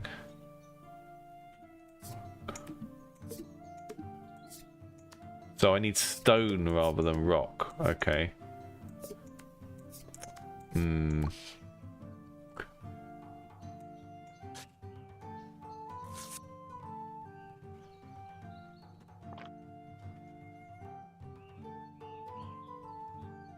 I can use bones to make tools.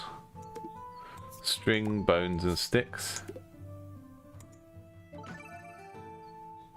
made a rod. It's not what I wanted, though. I have a feeling I'm going to be soft locked again. But that's why we've given us this rewind card, I think. That I'm not entirely sure what it does, but...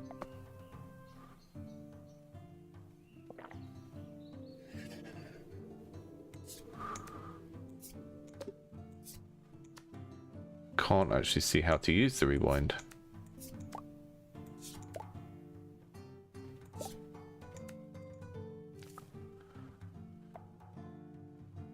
So one soil with water makes a clay, and 2 soils with water makes a field.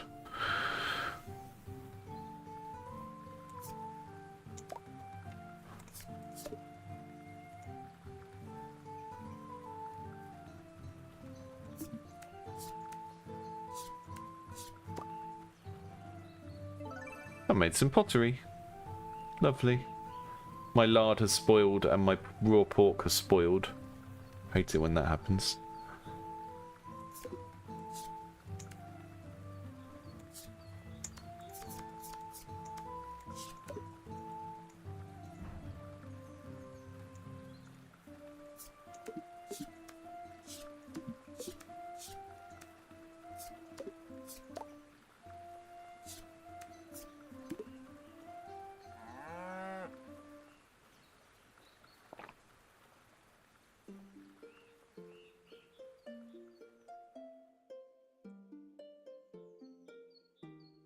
It's telling me about there being people in the settlement, and there aren't people in the settlement, there's only me.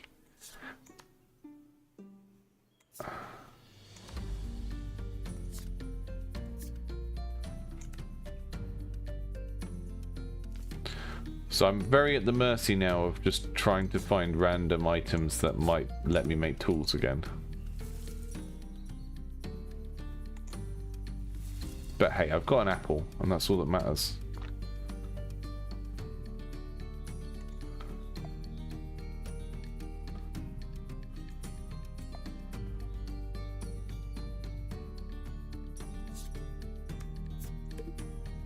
And I can't use the fishing rod because I don't have anywhere to go and fish. But maybe that's a thing that you find sometimes from going to fields.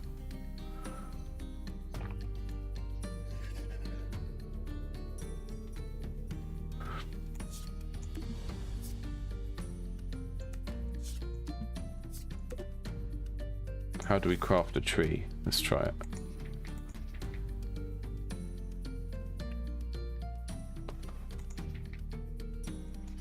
You make forests out of trees.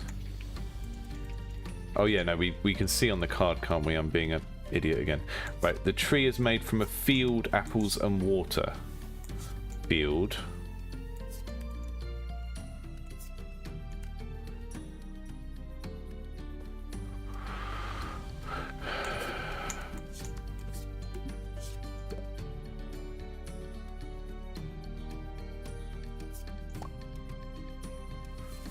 The kind of frosting effect on the screen is hiding the end turn button a bit as well.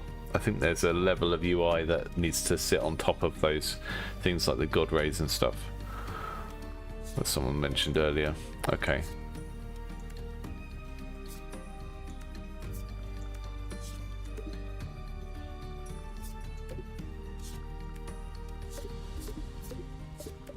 Got 2 trees finally.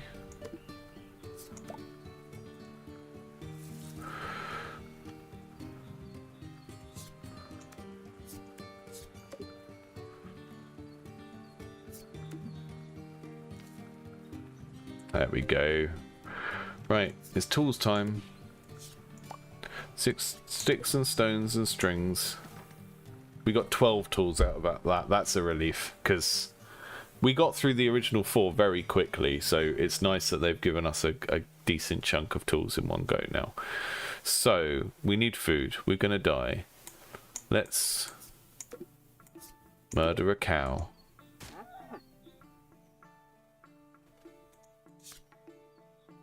Yeah, finally got some stone. It is very RNG, although it gives you quite a lot of time to not die from starvation while it's RNGing on you.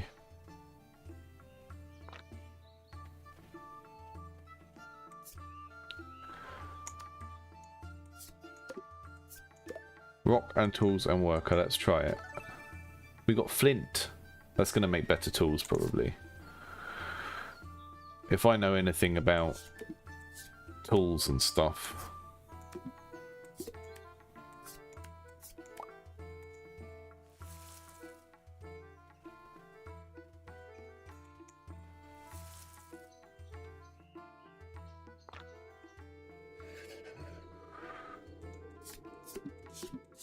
See, I don't know if we need to make fires, because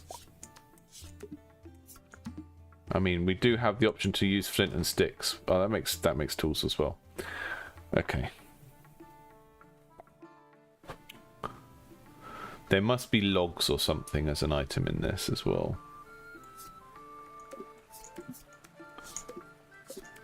Can we put some beef in some pottery? Will that store it? No. Okay. We need a way to use these raw meats, because we don't have anything to use them with at the moment.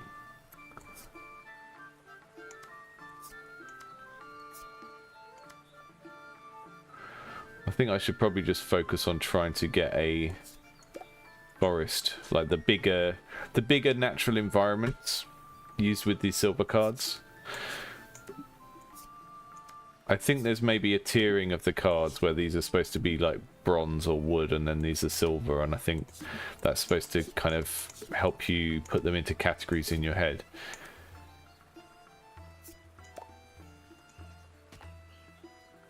Ah yes, some calcite. Yeah, how do we cook the beef? How do we cook the beef? I don't know. Tools and hide. Made some lovely leather. Eat some apples.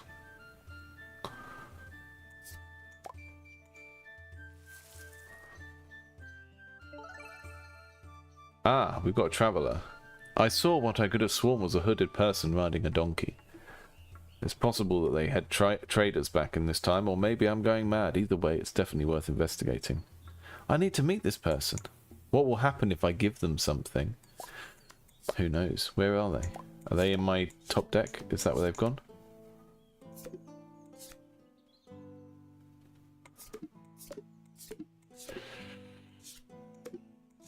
There's the traveller.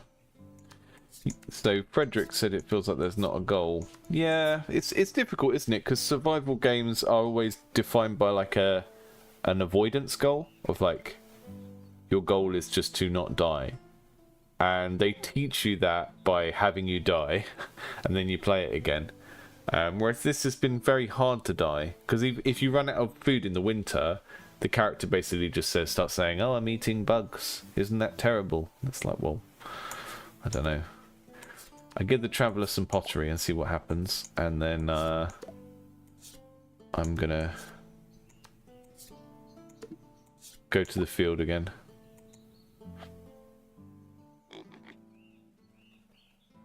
He gave us some berries.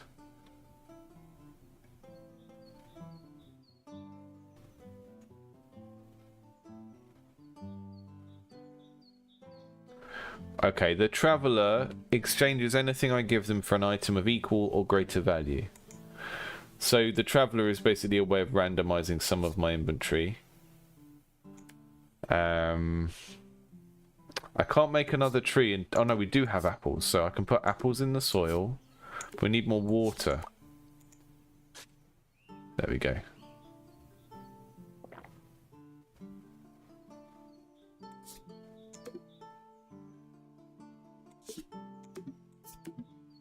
No, I need field apples and water. So apples and water can stay over there, and we need to make another field. Okay, so the travelers stay for a certain amount of times, a certain amount of turns.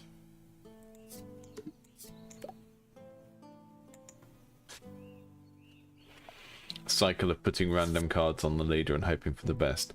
Yeah, I don't mind that too much. I feel like there is a sort of slot machine-y type vibe that is not inappropriate for this sort of game, because that's what experimentation is to some degree. But it needed to feel interesting. I think it does feel interesting. I just think the early experience of this game is a little bit too broken up by all of that story. Starving.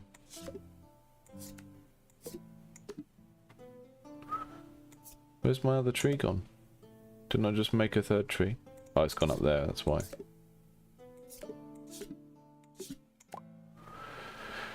Kill the pig, oh great leader.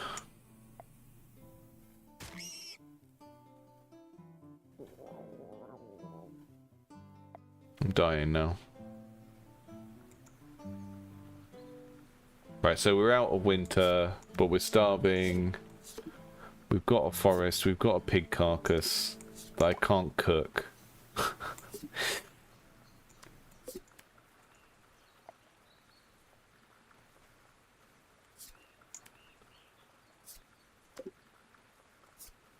Which is very strange. So I'm going to go to the forest with some tools and see if I get some logs from this. Yes, I've got logs now. Okay, maybe now we can... It's such a long track to making a fire. Which, again, I think you have to think of the fantasy that you're doing, right? Of, like, what is the fantasy of a survival thing? Like, a fire is a day one thing.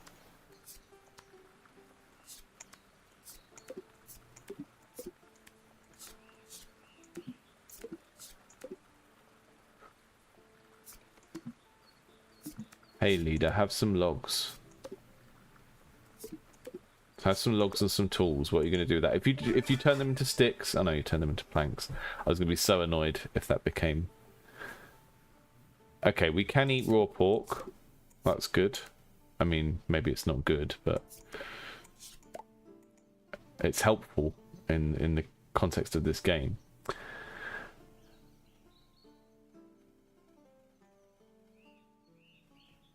Yeah, I see what you mean. It is hard to know how to progress. I think it's going to turn into a game of like sort of picking up the items and putting things aside that you don't know how to use yet, and then just thinking, okay, so there's stuff that I need to experiment with more. Like if I use leather and tools together, that's going to make a it's making a parchment. Is that how that works? I don't know. I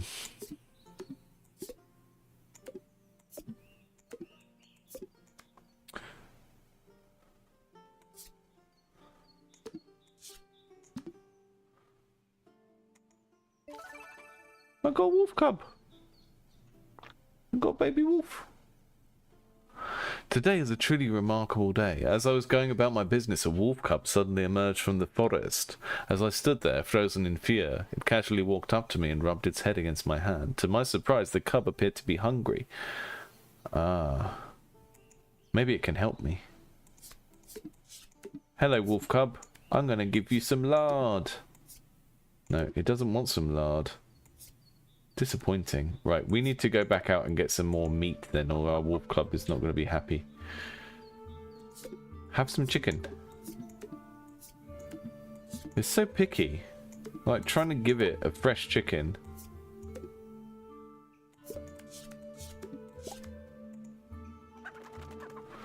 Poultry.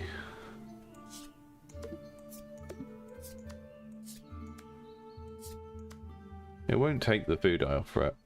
Very disappointing.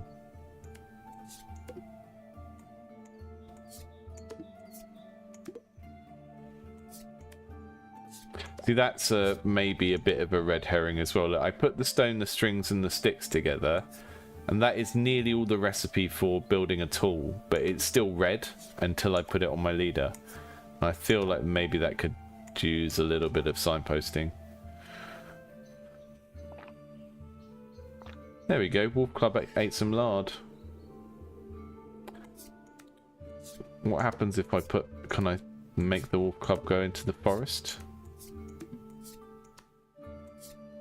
Can you do anything, you silly Wolf Club?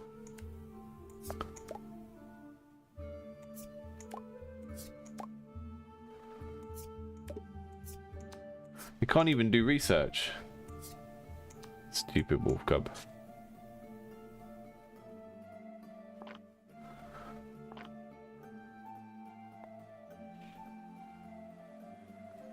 Yeah, Wolf Cub made me read the text pop-up. Right, exactly. Exactly. Very interesting. When will people care about story and when won't they?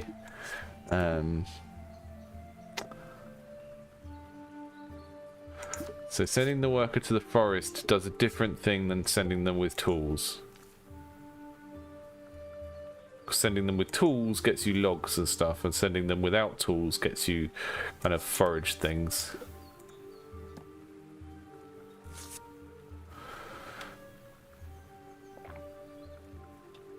Wolf gone away. I mean, he wasn't very useful. I would have been happy to look for food to help him if he was doing anything, but he wasn't really.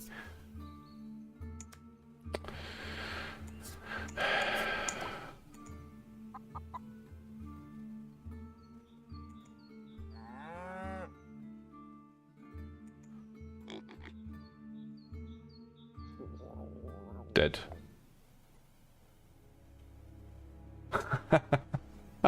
Yeah, that's a recurrent thing that people do not like, right? Anything that sounds like mouth sounds. So I try not to drink when I'm streaming or make squelching sounds. I fear this will be my last entry. I wonder how many centuries it will be before my remains are unearthed.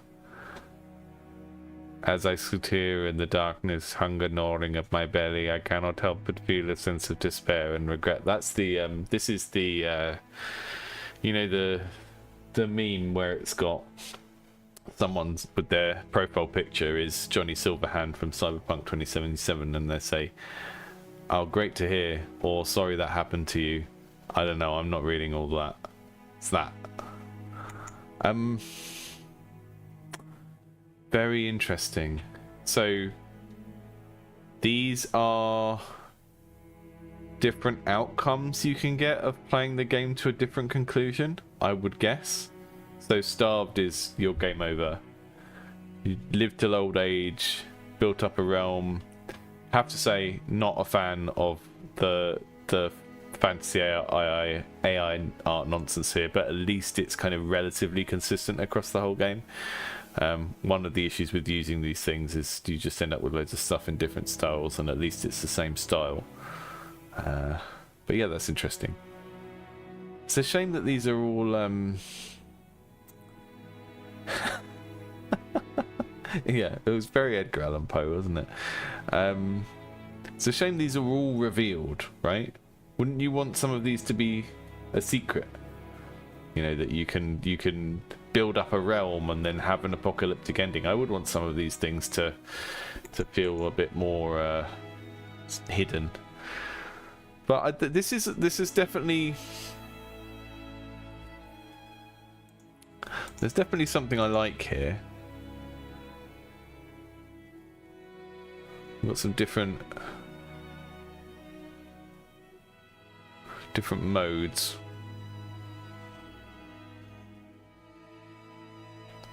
Initial deck size of 100 cards if you start on easy mode. Does that mean... Oh no, it's just your deck limit, not your deck size. Because that would mean I start with 100 cards, which I haven't done. It's a deck size limit, not a deck size. Yeah, I think this one is really interesting, and there's so much of how the cards behave is really, really well done. I just think it needs more of the information from the tutorial put into tooltips rather than presented in a linear way like that. And maybe just starting people with a little bit more to experiment with in the first bit of the game. But overall, kind of quite impressive. I think there's a bit too much kind of story diary stuff going on for the type of game it is. And yeah, like someone, I think it was Frederick in the chat, was saying it's very different to click on something and then decide to read it than to be interrupted with a story that is forcing you to read it.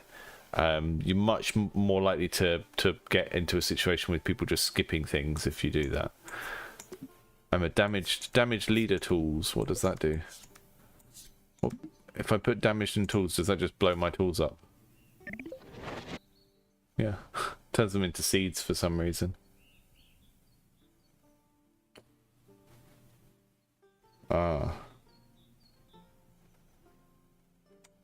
So I think the idea is that if you put items on this thing, they go back in time, but it says damaged on it rather than Temporian, which is really confusing because that makes me think that damaged is like an attribute that I can apply to other things to make a damaged tree or a damaged leader or whatever.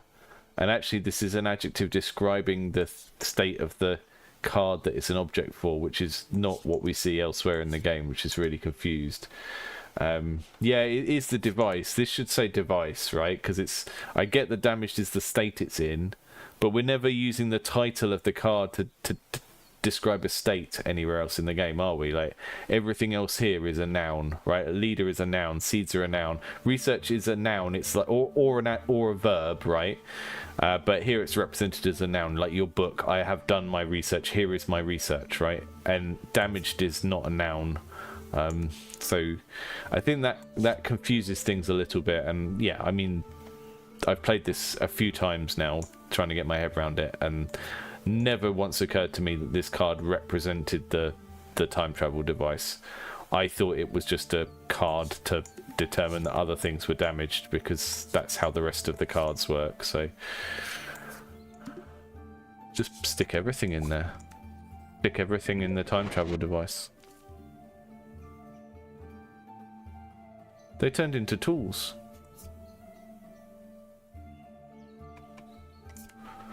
I think one of the things about how this game works is that the damaged time travel device basically turns things into one of the things that they could become. Because I turned string into, I put fiber into that and it turned into tools. So let's put a tree in. Oh, we can't put a tree in there.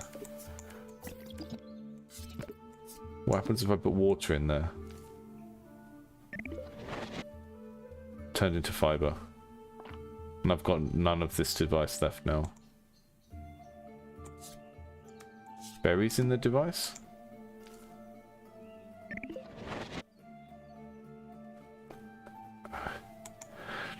Yeah, the device seems to turn items into related items.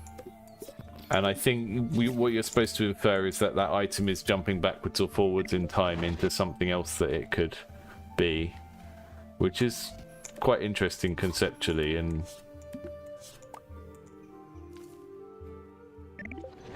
but this card should just be called device rather than damaged, because that's thrown me off for a very long time.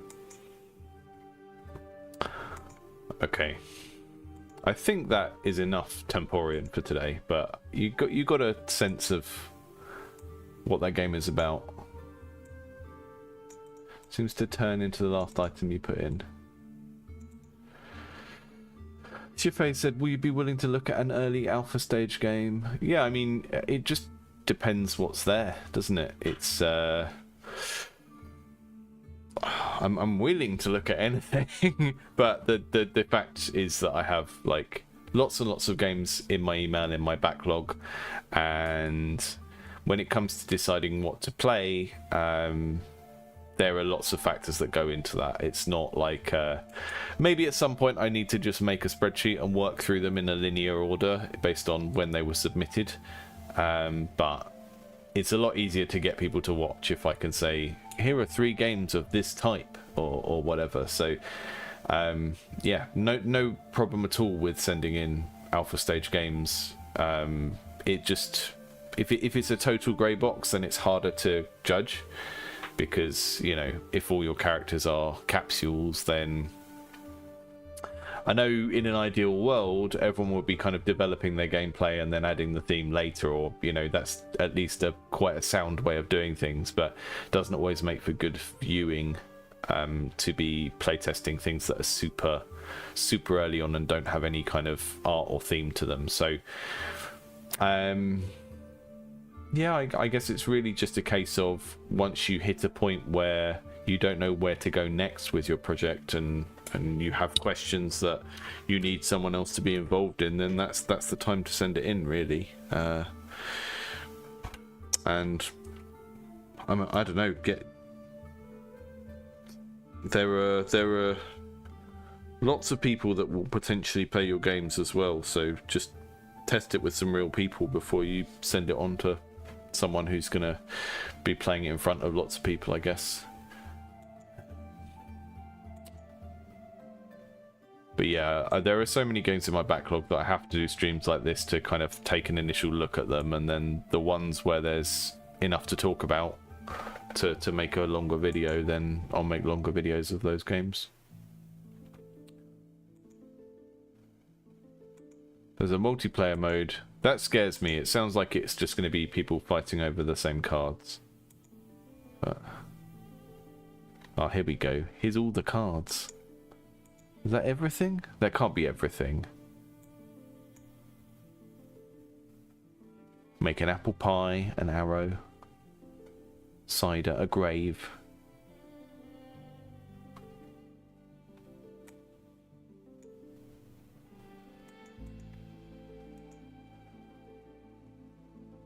Generator.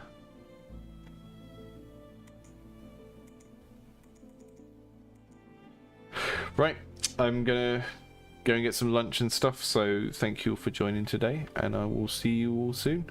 And if you're not a subscriber and you've just randomly popped into the live, then please do give the channel a follow, because that helps a lot.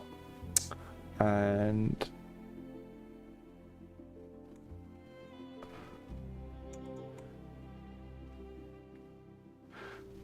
yeah, I think when it comes to submitting games, there are a few things you can do to make life easier. One is to make sure it's coming to me through itch or Steam, because I basically have too many emails to be sort of opening up like random files sent over a hard drive, because I don't know if they're going to be dodgy or something like that.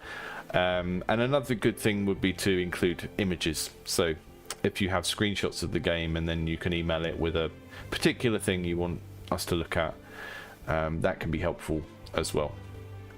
It's always helpful when people submit their games if they identify some sort of thing that they are struggling with the game, because I get so many emails where it's just like a request for coverage, and I'm like, hey, we're trying to do a design education channel here. I'm not just gonna like play your game and say it's good, right? Which is what a lot of people sending out emails to content creators want. They want coverage, and you know, they think by and large most people are just going to kind of play the game and sort of perform playing the game, because that's what a lot of streaming is. It's just someone doing their personality playing a game, but that's not what I do. It's like I'm playing the game and then talking about game design, which means if the game sucks in some way, I'm going to talk about that. So you're always going to get to the front of the queue if your email talks about the project and what you want to improve in it, rather than just saying, hey, here's a key to a game, because that doesn't even indicate that you understand what the channel is. So yeah, prioritize doing that, I guess. It's one of those annoying things, like yeah, might get roasted. It's one of those annoying things. It's like any time you have to contact someone in a business sense, like you're applying for a job or you are trying to talk to journalists to get them to look at your game, whatever it is, there's this like balance, isn't there, of you're more likely to be successful if your message is written deliberately for that person, like, oh, I'm interested in your company because blah blah blah. But obviously doing that for 10 different things is really time consuming. So you can either just send stuff out scattergun and not worry about the outcome, or you can pick one or two people that you really want to see the thing and then you tell them clearly like why you're showing it to them, what you want help with. I generally favor that approach, but that's because I'm the one receiving the messages. So yeah, if I just get something that seems very generic and it's just like someone giving me a code, then that often indicates to me that people don't know what the channel is for. But yeah, I'm gonna Errol, details on coaching. Feel free to just email me and kind of, yeah, just inquiries of that nature. But basically, the deal with coaching is it is not technical tuition. So if there is something you want to learn how to do that is like using a particular engine or something, I can't do that. And that is partly because I don't have those skills to teach, but also because even when there are tools I know how to use, I don't necessarily know how to teach them. But the deal with coaching is much more that it's about you having someone to talk to about issues you're facing, and then that person can help you to interrogate things like your habits and your ways of thinking about those things. So it's kind of like similar to what you would do with a life coach, but aimed at creative pursuits instead. So if that sounds like what you were intending, then just email me about it and we can catch up on there. But yeah, thanks for your interest, and probably off the stream is the best place to talk about that, and then we can work out what you need. But it'd mostly be me being a drill sergeant and telling you to do press-ups. Right, see you all soon. Thank you for dropping in for those 3 games. That was Temporian, and before that we had the actiony one was called You Belong in the Stars, and before that we had Spaceport Trading Company. Both the space games I thought were pretty decent. Yeah, Errol, I'll take a look at that reply as well when I get off the stream. Both the space games were pretty decent. I felt like Temporian was the game that made me want to continue playing it, but yeah, it just seemed very easy to get into a state where you were soft locked, and then having to play what was effectively the tutorial each time to play the game was felt a bit clunky. So no terrible games this time though. All games with a flaw that is relatively simple to fix, I think. So I will be sending the stream out to those developers and seeing what they make of it. And thank you all for helping out with your input and being around today for that. That's been fantastic. See you all soon.